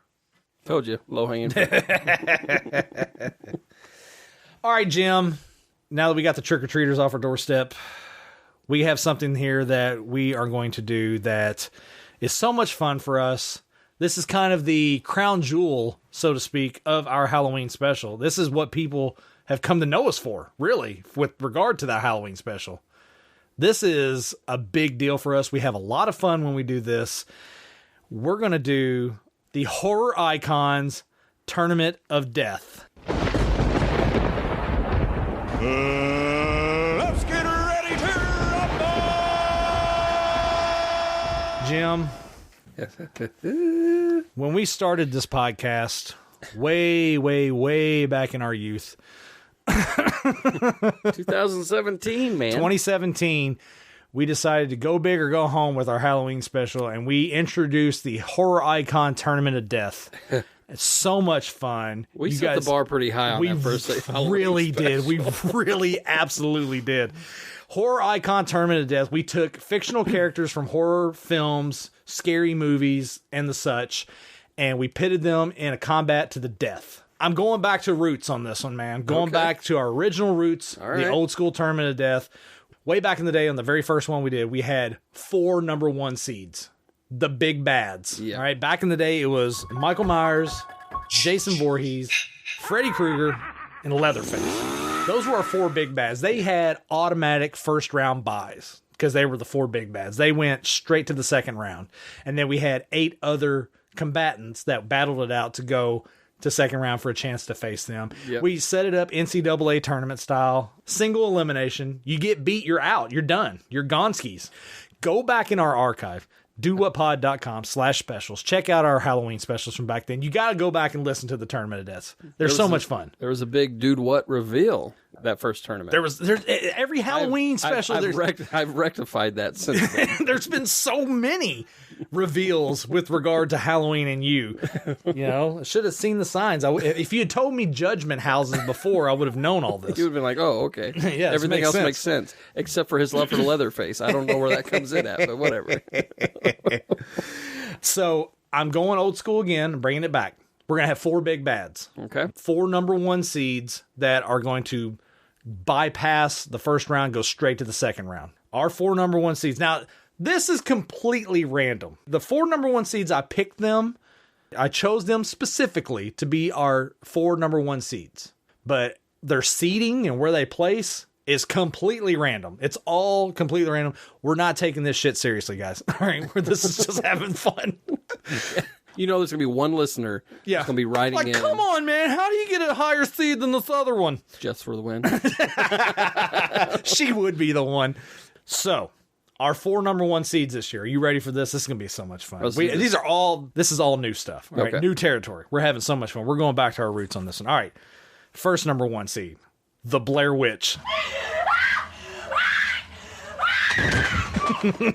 Oh, okay. Hanging prominently here in the studio. Right behind you. Right behind me. My autographed poster of the Blair Witch Project. The actual Blair Witch is our first number 1 big bad. Okay. Our second big bad that's going to get a pass to the second round. Carrie White from Carrie. If I concentrate hard enough, I can move things. She's more than earned it. Okay. She has more than earned it. All right. 2 times she's appeared on our show. Kind of got rectified on this episode. She's earned the number 1 seed. Third one. He kicked off our show. Vecna from Stranger Things. It's time for your suffering to end. Timely. We've been talking about Stranger Things all season. Makes sense that he would be a 1 seed in this tournament. We've been talking about D&D all season. So yeah, it really just goes hand in hand. Yeah. And our last big bad for the Tournament of Death from the movie Scream, Ghostface. Hello, Sydney. Ooh, okay. Iconic. Dare we say iconic? You keep using the word. I don't think it means what you think it means. We dare. All right. The way we're going to break down this bracket is Jim and I are going to talk about the matchups, and we're just going to basically discuss it and see who we think is the winner and who advances on. And then we're going to crown one champion at the end of all of it. It's going to be a lot of fun. Are we ready to see who our combatants are in this tournament? Let's do that. All right. Our first matchup. This is in the Blair Witch portion of the bracket. From the Now, the way I have this set up, we have our 4 big bads. They're all number 1s. They go to the second round. The rest of we have 8 of them, and they're ranked 1 seed, 2 seed, 3 seed. 1 will be facing the 8, 3 will be facing the 6, 2 will be against the 7, and 4 will be against the 5. Completely random. None of this even matters. Our 1 seed from our random drawing from the movie Critters. all of the critters. Oh. Little alien bastards. Gosh. They are going to be taking on the 8 seed in a return from our second Tournament of Death, Samara Morgan from The Ring. 7 days. I've decided to bring her back. Ooh, my girlfriend. Samara did some damage in that last one, but we're going to see how she fares in this tournament. She's made an appearance on most of our Halloween episodes. She really has. It's always been glorious when she does. It really has been. It's awesome. In the Carrie White portion of the bracket, the 3 seed, Beetlejuice. It's showtime. Is going to be taking on... Okay. All right. You're going to be taking on the 6 seed from the movie Tremors. The Graboids. Oh. Okay. I'm thinking about the movie Beetlejuice, and the Graboids kind of plays a role. Okay. All right. Let's jump it over to the Vecna portion of the bracket. Our 2 seed from the movie Misery. Don't even think about anybody coming for you. Annie Wilkes. Taking on the 7 seed from Hocus Pocus. Sisters, prepare thyselves. 'Tis her life force. The Sanderson sisters. It's a handicap match. It's 3-on-1. But we'll see how. I don't know how handicapped that is, but all right. We'll see. We'll see how it plays out. And in the last portion of our bracket, the Ghostface bracket, the 4 seed, making his return from the first old school Tournament of Death, Mike Myers to Jim over there, Michael Myers to the rest of us, from Halloween, is making a triumphant return. I won't be asking you as many questions about him this time. Yeah, you got caught up on your homework. He's going to be taking on the 5 seed from Ghostbusters. It's the Stay Puft Marshmallow Man.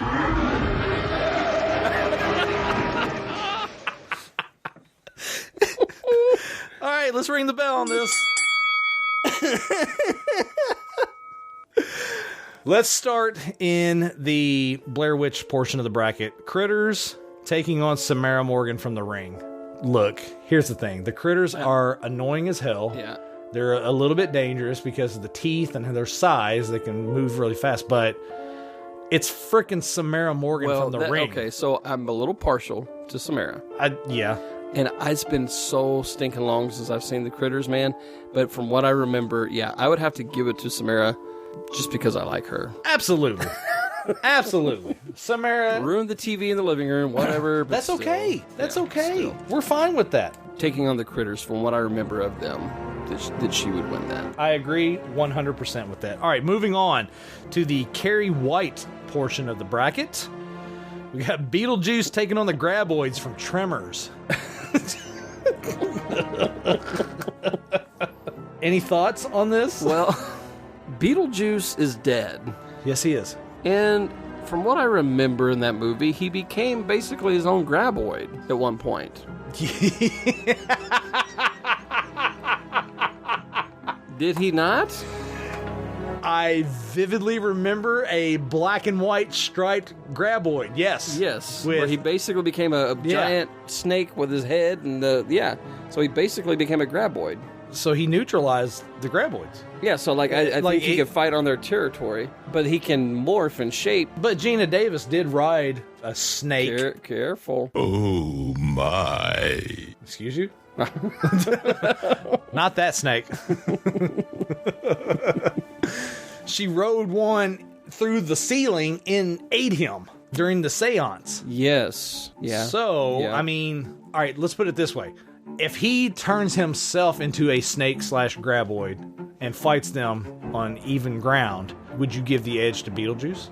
I would, only because, if anything, he could be eaten by a Graboid and then explode him from the inside by morphing into something else. This is true. Because again, he's dead, so it's not like you really kill him. But I kind of want to give the edge to Beetlejuice. And again, maybe because I'm partial to Michael Keaton. But then again, the Graboids, they're kind of one-dimensional, really. They go one way. That's it. And they can be tricked. It's true. They can be tricked. Just, if they're picking up good vibrations, then... I'm not playing Beach Boys. I know. I sometimes like to just insert little things like that. Oh, I bet you like to insert some things. No, you didn't. Yeah. All right, so we going with Beetlejuice on this? Let's do Beetlejuice. Let's go with Beetlejuice. All right. Let's move it over to the Vecna bracket. Yeah. Annie Wilkes from Misery taking on the Sanderson sisters from Hocus Pocus. Now, Jim. Yes. What are your opinions? Okay. Because you already mentioned that it's not much of a handicap. Yeah. So here's actually a fun fact. Okay. What you got? I have never seen Misery. You're the goddamn devil! Jim. Dude, what? I don't make a habit of revealing movies that I've seen on this show. For the simple fact that I like to keep a little bit of surprise and spontaneity. Yes. But this is fucking Misery, okay? You have never seen the movie Misery? Or, no, I've never seen it. This right here is definitely Misery. Having to have this conversation. When you said Annie Wilkes from Misery, I know just from culture. Yes. Okay, yes. From pop culture. I have no concept. bearing whatsoever. What it's about, nothing. I just know she's like crazy. The movie Misery is about an author who has a series of books that revolves around this one character named Misery. Annie Wilkes is self-proclaimed his number one fan. He gets into a car accident. She saves him, keeps him at her house. Okay. She finds out that he is ending the series. She refuses to let that happen. Gotcha. And there's when a cat and mouse psychological game happens, and she is dark, and it's played by Kathy Bates, friend of the show, Kathy Bates. Wow, I cannot believe you've never seen the movie Halloween. There's every freaking Halloween. There's at least one reveal, and you've never seen the movie Misery. Yep. I cannot believe never seen it. That has to be rectified like immediately. That is a fantastic movie. Yep.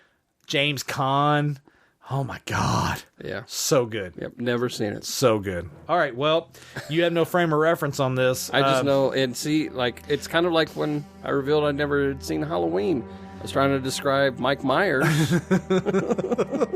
This here, I was like, yeah, she's a crazy lady. Obviously, you gave me more context. She's not just a crazy lady. So, yeah, I don't know. But like I said, just based on the little bit that I know from pop culture, I would say that she'd have a one-up on the Sanderson sisters. Well, the Sanderson sisters are stupid. Look, here's the thing. Like, I don't understand the appeal of Hocus Pocus. I really don't. I don't get it. I've heard nothing but like horrible things about the sequel. Same here. Yeah, and I didn't care for the first one. I think they're whatever. Annie Wilkes is medically trained. She knows how to drug people. She is dark. She is tough. She's strong. You don't want to mess with her, especially if she has a sledgehammer. I'll just leave it at that. She's a real witch. She is a real bitch. She's a bad witch. She is really. Yeah. Okay. We're going to go with Annie Wilkes. Okay. And there's no arguing with me on this. That was kind of what I was thinking. There's no arguing with me, Mr. Man. Watch Misery, you understand that reference. Okay, moving on to the other part of our brackets. The last part, the Ghostface bracket. Michael Myers from Halloween, looking to get a little redemption from his outing in the first Tournament of Death, going up against the Stay Puft Marshmallow Man from Ghostbusters. Jim, what do you think?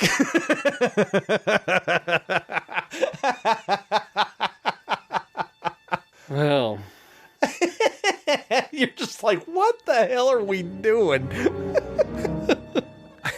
I don't know. I don't know. I don't know what to do with this. Well, what do we know about the Stay Puft Marshmallow Man? He's big. He's very large. Very large. Very large. Very fluffy. Really a happy kind of guy. Happy, yeah. Doesn't like fire. Well, Michael Myers is not a fan of fire. This is true. But Michael Myers seems to survive fire. Yes. Whereas I don't think the Stay Puft does. So nope. He's got that on him. Yep.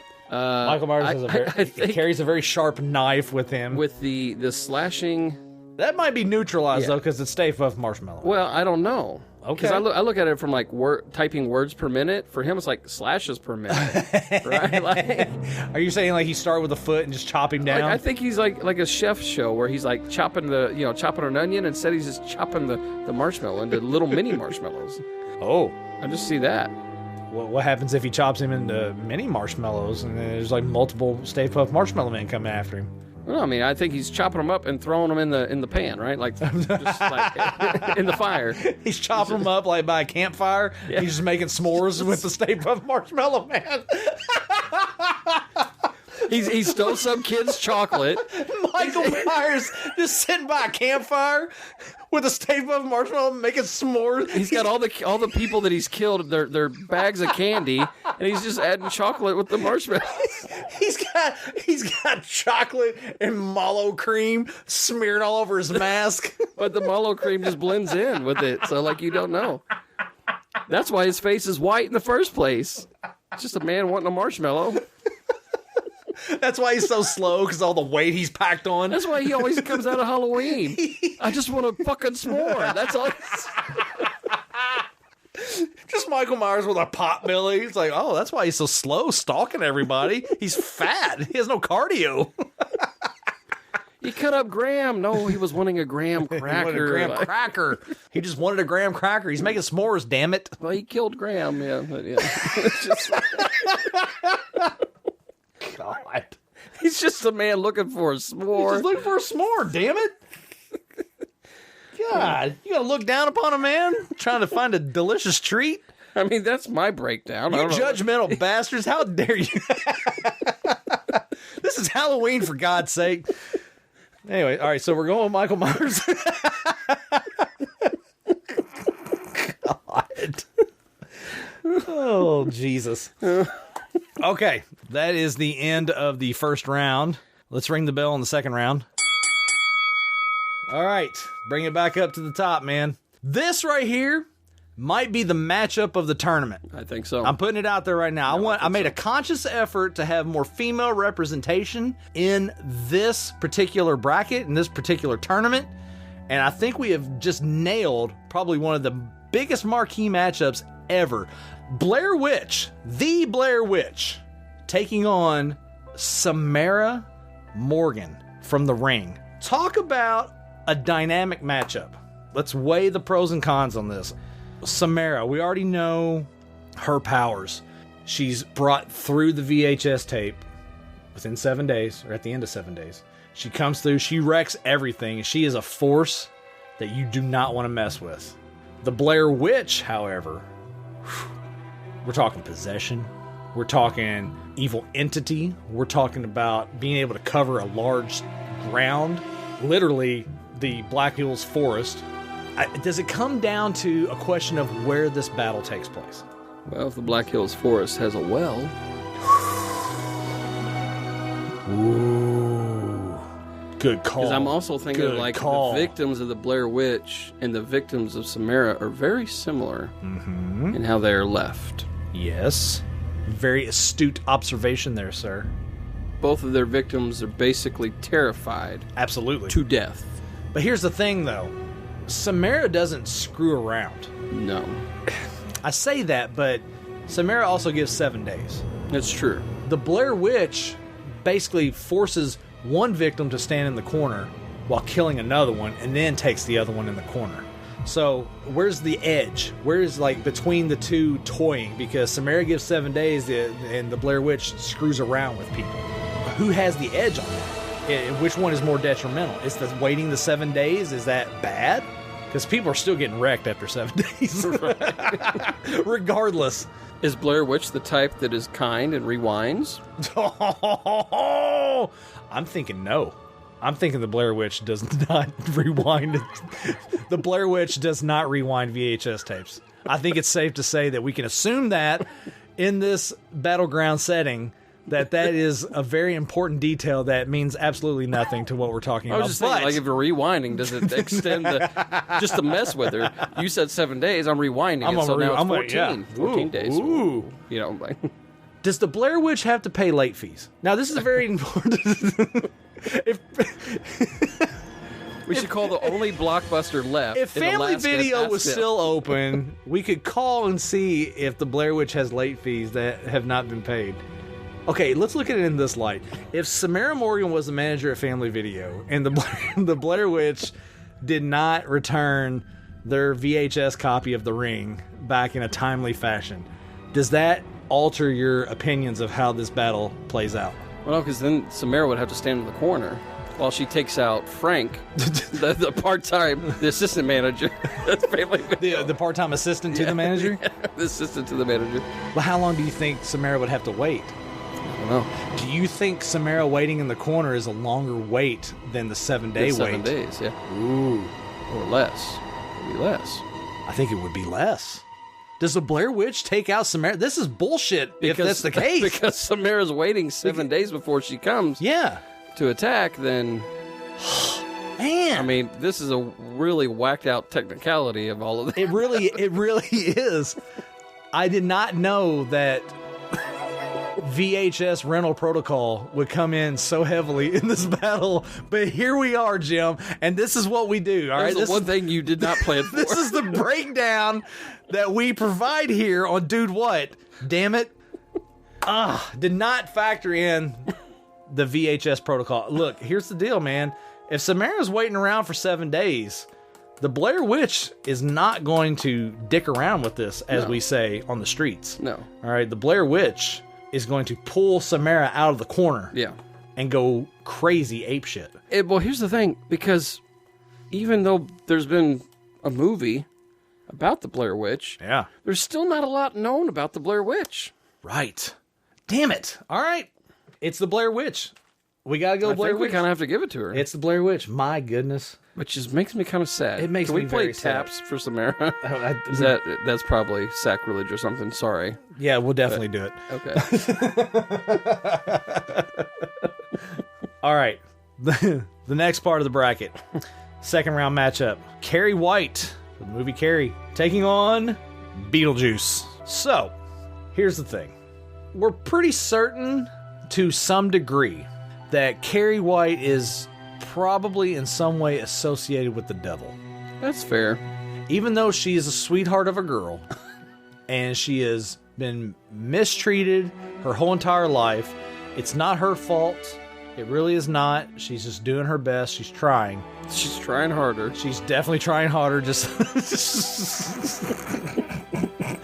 It's all about redemption, damn it. Sticking with the season. It really is. Carrie is just trying harder, guys, to be a better, upstanding citizen and not kill as many people at prom. So, Beetlejuice is dead. Mm-hmm. Does being dead have a positive or negative effect with regard to dealing with aspects of the devil? You are the religious person, weigh in. Well, I was going to say, based on both the original and the remake of Carrie, there's a hint that she's not dead. Right. So let's say she is dead and comes back. Okay. So that puts her and Beetlejuice on even ground. Fair. Now, he kind of plays around in that realm, but she doesn't really play around. No. And, to be fair, he can only play around in the realm of the living if his name is said 3 times. True. Now, is Carrie the type of person who is going to say his name 3 times to conjure him up and have to deal with him? No. I don't think so either. She's a teenage girl. And in fact, she'll probably use more caution because, like stranger danger. Yeah. But she's the danger. She is the danger. She really is. So the Beetlejuice is entering into a danger zone, messing with Carrie White. He really is. And she is nothing but just fully gained control of her powers. She feels regret from her powers, but she has full control of those powers. And it's kind of like, her mom stabbed her in the back. She's not going to let that happen again. Yeah, I mean, depending on how she feels about Beetlejuice, maybe he reminds her of her dad. Oh, the dad that never was. Could be. I don't like Beetlejuice's chances. Because her dad is dead to her anyway, right? So I agree. Carrie White for the win. Yes. Advances. Very good. All right. Next bracket, we got Vecna from Stranger Things. Gosh. Taking on Annie Wilkes from Misery. Now, Jim, you have shared with us here on the show that You've never seen Misery. I'm very upset with you. Very disappointed, really. Yeah. I'm like a parent. I'm not angry. I'm just disappointed. Just very disappointed in you. So, here's the thing about Vecna. Vecna feeds on fear and insecurities. Annie's not scared of shit. She really is not. If anyone tries to attack insecurities that she may or may not have, she just attacks right back. I don't know that... It's kind of like the Pennywise kind of effect here. You know, Pennywise feeds off fear. Mm-hmm. And if there's no fear to be had, what's Vecna going to do? I mean, seriously. Well, unfortunately, we have not seen the full scope of Vecna. I know. And yes, Vecna is based on a pretty big bad within the D&D world. Right. See, you have more knowledge about this than I do. But the way he's portrayed in D&D and the way he's portrayed in the show are not necessarily the same. Right. What we do know is that, like, Vecna is a lich, which is basically he's just a corpse. He's a dead being using magic to survive. So you said Annie's not having it. So she doesn't have what I would consider like a sense of fear. If anything, she's more determined and driven to neutralize anything that would try and stop her. She adapts really well, and she covers her tracks, and she does a really good job of keeping outside influence at bay. On the surface, she's very unassuming. She's a simple country lady, has a farm out on the outskirts of town, rural area. You wouldn't think much about it.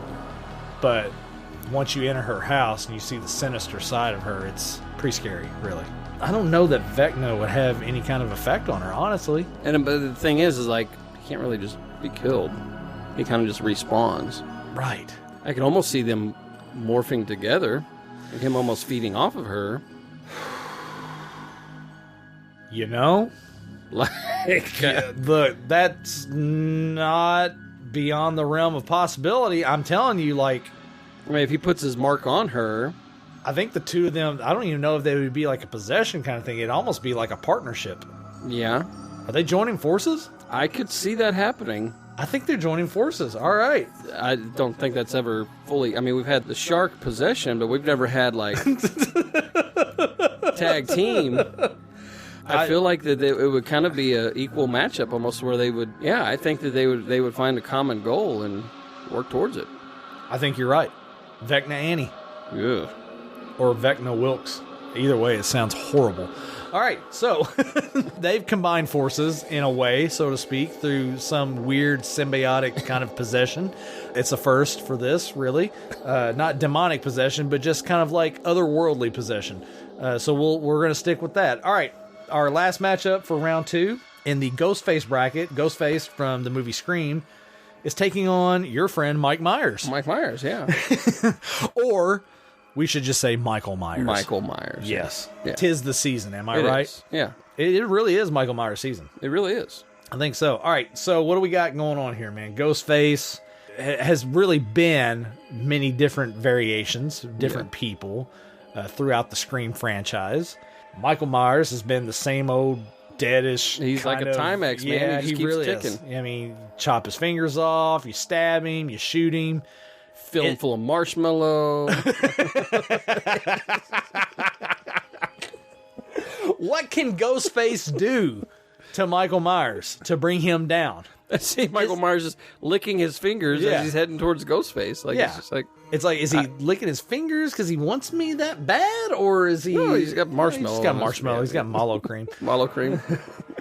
Let's be honest. Michael Myers, extremely strong, very intense, very deliberate in attacks. There's not a lot of grace there. Very much brute force. Yes. Ghostface relies on being very sneaky in the shadows. Kind of likes phones, if I remember right. Colin. Definitely likes phones quite a bit. Ghostface is going to have to get close to Michael Myers to take him down. Yes. That's not going to bode well for Ghostface because Michael Myers is a close quarters combat type of guy. Right. So, taking that into consideration, I don't really like Ghostface's chances. I don't either. And if I'm just being completely superficial here. Okay. Ghostface versus the Michael Myers mask. Oh, all right. Okay. Michael Myers is absolutely terrifying. Let's put... Okay. Because here we go. No, hold up. Let's put the physical to the side. Mask versus mask. This is what's going to determine this, all right? Michael Myers' mask is just iconic. It's terrifying. Yes. Ghostface mask has reached almost an iconic... cartoonish. Well, it's reached an iconic status, but yes, more cartoonish, more apt to be goofy and more appealing in regard to being like fun. Yes. Whereas the Michael Myers mask is just soulless looking, dark, distant, just evil. Like the face of evil, literally the face of evil. Yes. Yeah. Yeah, for me, Michael Myers... The mask, the physical matchup, you got to go with Michael Myers. Yeah. I like it. All right, Jim. Old school horror icon, Tournament of Death. Let's ring the bell on the next round. This is going to be a big round right here. It's our final 4, dude. Or really final 5 if you count the possession. All right, let's go up to the top, man. I'm so excited about this matchup because I don't know how it's going to play out. I'm very eager to talk about this. The Blair Witch taking on Carrie White from the film Carrie. I don't know how you feel about it initially, but to me, this seems like a match made in hell. Yeah. What are your thoughts? I don't have many. You don't have many? I'm trying to picture how that would play out between them two. Right. If we were to go with the aspect that Carrie is a teenager, Blair Witch tends to mess with teenagers. Does the Blair Witch have telekinesis type powers? I don't think so. Because we never actually see the Blair Witch. You don't see the Blair Witch, and it's not really like a possession. It's more like, think of the Blair Witch of more like a mist or a fog that just kind of is there. It's a presence. It's like a paranormal fog that just makes you do things that it wants you to do, and typically in a very horrific fashion. So in that regard, the Blair Witch is kind of nuts. It's kind of crazy, like the idea of it. But Carrie is kind of being directed by something like a Blair Witch. Almost, yes. I would say, given the opportunity to explore that storyline further, I would say probably something more, not necessarily demonic, but definitely some otherworldly, maybe even hellish, something from a hellish dreamscape, maybe satanic in presence. I mean, this is almost kind of a push, really, if you think about it, because you have one that's kind of like a fog, and then you have the other that takes on a physical presence. Yeah, and they're basically the same entity, other than that. Yeah. So are we trying to say that they're also combining? Is that what's happening here? I just don't know that the Blair Witch could compel Carrie to do something that Carrie doesn't want to do. True. Yes. That's the thing that I think you're right. Yeah, that's the thing that I'm coming to, but I don't know. And Carrie really doesn't have any friends. Carrie doesn't have any friends to put in the corner. Can't put baby in the corner. Tommy's already dead. Yeah, if we don't have any friends.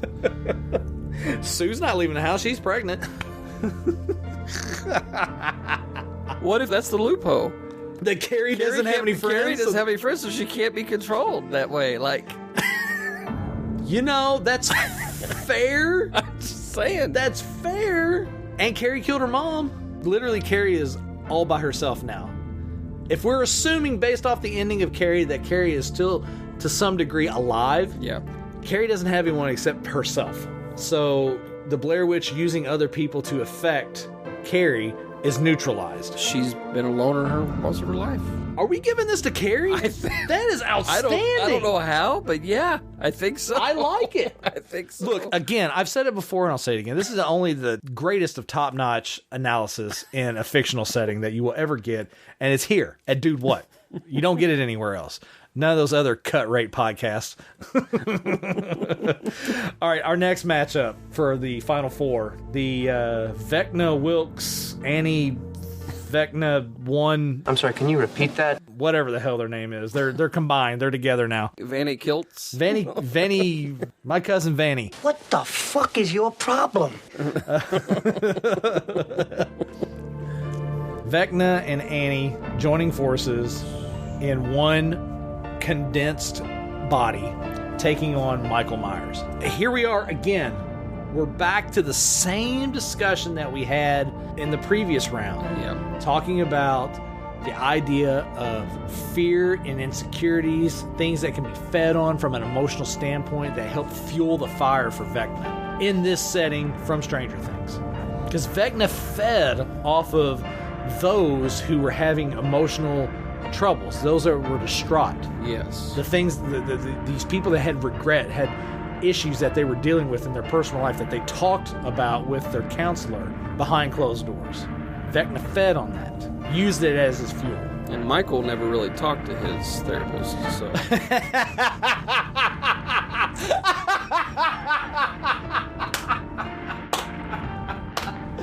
Jim Miller! You beautiful genius! You're right! He didn't say shit for like 40 years! Vecna's trying to get into that mind, and he's like, "There's like a brick wall there. What is nothing? There's nothing. Does anybody have a password for this? What's going on here?"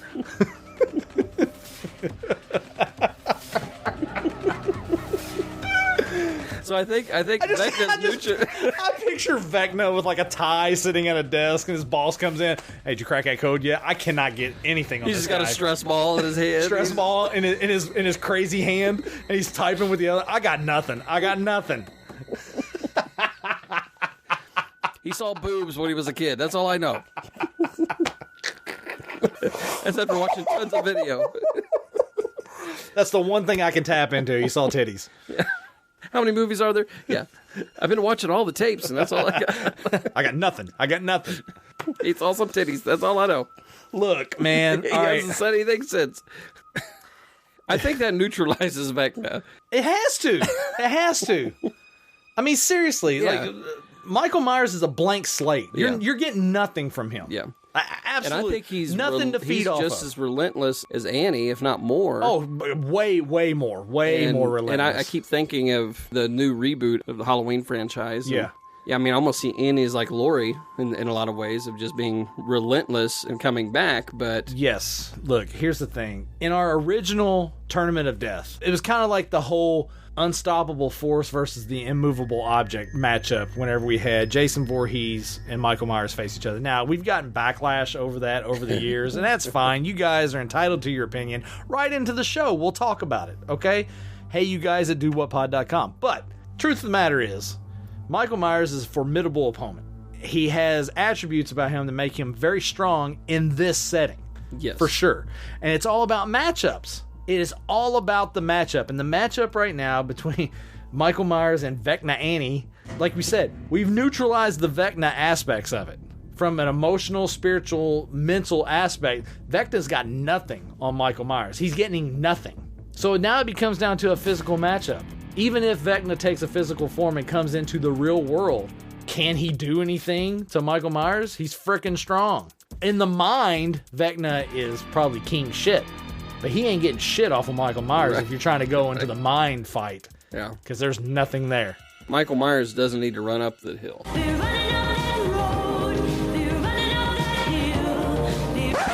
Don't you have to be stupid somewhere else? Like, he just... Everybody go home. Everybody go home. We're not doing any better than that. Wow, Jim Miller. Wow. Just saying.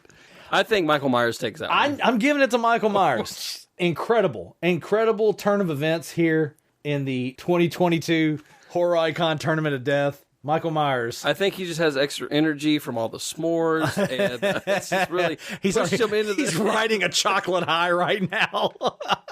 We're going to see what happens in the all next his childhood dreams have come true. I finally had my s'mores.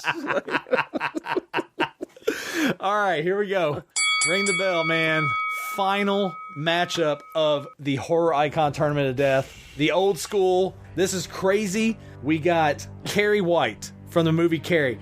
Really a redemption story. She's earned the spot. She earned one of the #1 seeds of the whole entire tournament. Truly is a redemption story. And then you look at the bottom half of the bracket, another redemption story, making a return from the original Tournament of Death, coming back, Started out as a 1 seed. Started out as a 1 seed, got bumped down to a 4 for this tournament, clawed his way back. He is literally in the championship round. Carrie White from Carrie, Michael Myers from Halloween. 2 icons, especially within this show, this tournament, What the hell is going to happen? Jim Miller, give me your thoughts. I don't know. I'm looking, I'm going, okay, Carrie, she's, again, teenager. Michael Myers, he's killed many. You know, it's one of those, like, Carrie's got a good body count going, too. So, like, he's been in the game longer, though, for sure. He has been in the game longer. But right, has there ever been a time where Michael Myers has fought someone with telekinetic powers? I don't think so.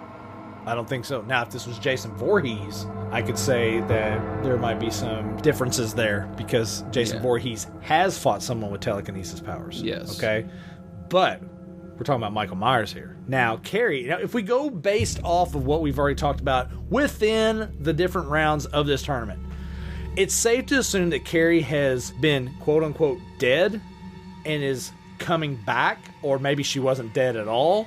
Maybe she's just buried. Regardless, I feel like there's a certain level of imperviousness to not only pain, but death. I think Carrie can transcend some of that just because of maybe her connection to the devil and her telekinesis. You know, I would say yes, but then I'm also thinking about Carrie before she died and how her mom lulled her into a sense of comfort. This is true. And she did feel the pain of the knife. She did feel the pain. It did harm her. It did. But is this now a situation of fool me once? Well, is Michael Myers going to be one to lull her into a false sense of comfort? No. He's not lulling anyone to any false sense of comfort. Maybe ever. he has some extra s'mores and he comes sit by my fire. She is a teenager. She's looking for friends. Hey. Maybe he gets up and leaves the s'mores there, and she comes and she's like, I've always wanted to have a s'more around a fire. What if, Jim? What if this tournament of death is not a tournament of death at all? It's a circle of friendship. It is a circle of friendship, Jim Miller. Carrie has been looking for friends her whole entire life. Michael Myers has s'mores out the ass. He has a whole surplus of s'mores. He's just looking for somebody to enjoy s'mores with. She's looking to interact with someone. It's a perfect romance story. This isn't a tournament of death. This is a tournament of romance, Jim. Of love. It's a tournament of love. It really is. Halloween love. And you notice Michael Myers is always chasing after teenagers. It's true. I'm just saying. Yes, granted, he's like 40-something now, and it's creepy. Pretty much everywhere he goes, there's blood. So he's kind of attracted to that. Did they just become best friends? I think they just became best friends. I wasn't really picturing the tournament of death ending with a romance. Let me tell you something right Michael now. Myers and Carrie. Hey, they're going to take their time with this, all right? There's no reason to rush anything, all right? They're just going to see how it goes, all right? This is just the first date. Jim, I don't...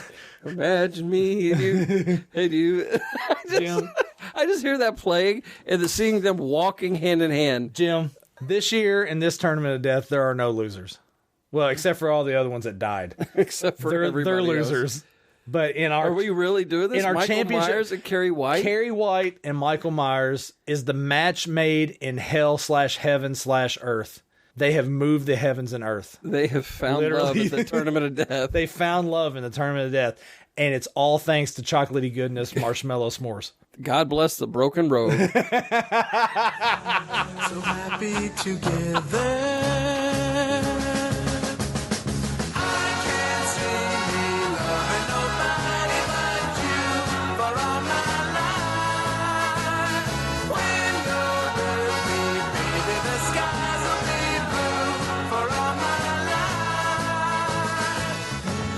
Jim Miller.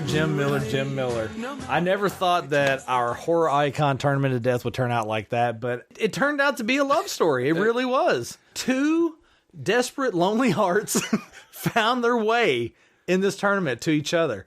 And here they sit side by side in lawn chairs at a campfire eating chocolatey, delicious s'mores. It really is a beautiful thing that we have conjured up and created here on our Halloween special. Guys, we want to thank you so much for tuning into the show. This has been so much fun. I cannot believe like how everything has turned out. This is amazing. This is pretty fun. I'm still like, I'm beside myself right now, Jim. You know, love does that, Brian. It really does. Again, like I said, thank you guys for tuning in to our Halloween special. This has been a lot of fun. Next time you see us, hopefully we're going to have some more content between now and Thanksgiving, but the next time you see us on a big special is going to be our Thanksgiving special. Our world famous table scraps. Infamous to some. We have a lot of fun with table scraps. Last year was pretty outstanding, and this year we're looking to have some more fun. Obviously, table scraps is an outtake show. It's a blooper show. It's behind the scenes stuff that did not make the cut for any of our regular episodes. It's Jim and I being completely dumb, like half the crap you heard on this show. It's all the stuff that never made it to air. It's the stuff that never made it to air. So imagine like the stuff you heard on here, and then now what you're going to hear at Table Scraps. It's going to be insane. But we always have a lot of fun. I roll out these behind the scenes reels. They're all themed. And Jim gets to hear them for the first time, and we listen to them and we react to them. You guys get to hear us being complete idiots behind the scenes, saying and doing things that we probably should not do. That's punishable by death in some countries. But here on the show, it's just for wacky fun. That's all that's all it's for. So our holiday specials are going to keep on rolling. Like I said, we're going to try and pump out some more content between now and then. I got a movie that I want Jim to do for a homework assignment, the movie Dutch. Hopefully we can get that going. We've got some side tables we're going to try and do along the way as well. Hopefully, fingers crossed, you guys got to hear our side table for Halloween Ends, but I have a feeling I probably won't be able to get to that until after this show drops. So it'll be somewhere around in that time frame. If I don't get it before Halloween, it'll definitely be in the first week in November. So you guys will have that to look forward to. A nice little conversation Jim and I will have talking about the third, better be the final installments of the new run of Halloween movies. My God. With the name Halloween Ends, I would hope, you would think, right? But then, you know, Saul put out a movie every year at Halloween for like 28 years. So it's true. But hopefully we're going to have some more of that content coming to you guys, and it'll be a lot of fun for sure. As always, you can check out everything that is Dude What related at dudewhatpod.com. We got blogs on there. Our specials, holiday specials, like I said, dudewhatpod.com/specials. Get caught up on all the Halloween stuff that maybe you haven't listened to in the past. I mean, if you guys are coming to us for the first time now, welcome to the show. Yeah, hi. Hello. But there's so much in the archive that you guys have no idea if this is your first time tuning in. Go back and check it out for sure. We got our written reviews on there. We got our history on there. It's a lot of fun. Also on our shows, we have show notes. And in those show notes, you'll find all kinds of links. Those are Amazon links. You click on those, takes you over to Amazon, do shopping over there. Doesn't cost you anything extra. Doesn't put anything in your cart that you don't know about. No, it's just a way for Amazon to say, hey, you guys came here from Dude What. So we're going to try and give them a little bit of kickback. It's a way for you to support the show is what we're getting at. And we need it. Emotional support, financial support, just support. Back support. We're getting old. Lumbar support. But really just financial support. Anyway, follow those Amazon links, and you can do all your shopping that way, and it gives a little bit of support to the show. And also in our links, you got two things that you need to know about. One, you want to email the show, get in touch with us. There's a link right there. Hey, you guys at dudewhatpod.com. Questions, comments, concern, send them our way. We'll answer them on air. We always have fun with that. Do our little mailbag. It's always fun to do that on the show. We like doing that. And also, the daddies. They start off our regular shows, our regular episodes that we do. They used to be called Cherry Poppin' Daddies. Now they're just called the Daddies. And they got a song called Dr. Bones. It's the heartbeat of our show. It really is. It's awesome. It's pretty cool. Yeah. And we have licensing rights to use it. And we have links to show our appreciation for that. And send you over there. You can check out their Spotify stuff. Listen to all their music. Great, great music. And buy their merch, damn it. Get some shirts, some stickers, maybe a coffee mug. I don't know. Just get some cool stuff. That way you can show some support to the daddies. And then they'll be like, hey, we love those guys that Dude What because they're showing us some love. It's all about the love. Like we've done in our Tournament of Death here. It's all about the love, Jim. Full circle. It's really the circle of life. You guys can check us out on all the social media stuff as well. Facebook, Twitter, and Instagram. Just search for @DudeWhatPod or Dude What Podcast. Get in touch with us. We have a thing on Facebook that is called All Access. All Access. It's a secret ninja group behind the scenes. We post questions, polls, pictures, all kinds of stuff, trying to interact with people that are an elite number of people. And we did it on here. We posted the question asking for spooky, scary stories. We posted it in all access first, then we posted it on the regular page. But if you're in all access, you get bonus stuff. Pretty cool. You should check it out. So I want to thank you guys one last time for tuning in to our Halloween special. We've had so much fun, a blast. We've been laughing our asses off this whole entire time, just acting stupid, and it's been a lot of fun. I've enjoyed it, for sure. Don't forget to check out the link for the Tales from the Studio Ghost Stories. Me and Mr. Stephen A. Turner sitting down talking about our ghost hunting adventures. It's like a nice little 1-2 punch to add to your holiday rotation here. You listen to our show, you listen to that Ghost Stories, and then maybe, hopefully, listen to the side table discussion and us talking about Halloween Ends. I mean, really, it's a triple threat. I mean, heck, you can go back and listen to all of our Halloween episodes. So much fun. There's so much content there, guys. You have no idea. So much content. We'll link to all of it. All of it. Everything's going to be linked. It's going to be great. I got nothing else, man. This has been a fun, spooktacular episode. I know you love it whenever I call it spooktacular. Spooktacular, yeah. I think we're going to go ahead and get on out of here. I want to thank you guys one last time. Jim, you got anything else for me, man? I love you, man. Love you too, brother. Just seeing these two come together, going into the holiday season, that's the treat that we didn't know we were looking for. It certainly was not a trick. Definitely not.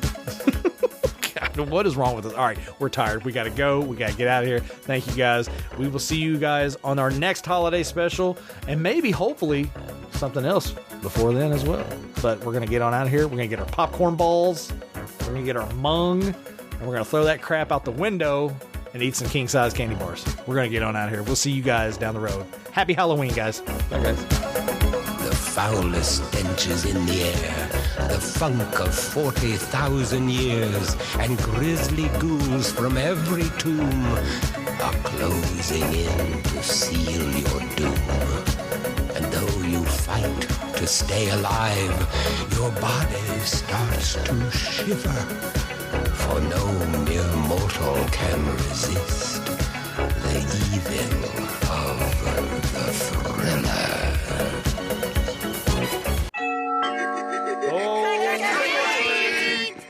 These damn trick-or-treaters, Jim. There's always one that shows up after you turn the light off. Dude, what is it, like midnight now? What are these guys even doing out? This is ridiculous. I'm giving them Brillo pads. That's what they're getting. Nice. Final question, Jim. All right. Looks like we have a trick. Ooh. I like it. Just read it. Which movie death would you prefer to take? Impaled to the wall with a butcher knife by your friend Mike Myers? Or slammed against a tree while in a sleeping bag by Jason Voorhees? Neither one optimal. Ouch. Honestly, I would have to say that slammed in a tree. Why? Because it's in a sleeping bag, so maybe I was asleep the whole time. The other one, like the idea of like a blade and that would be sticking you to the wall. You just like no.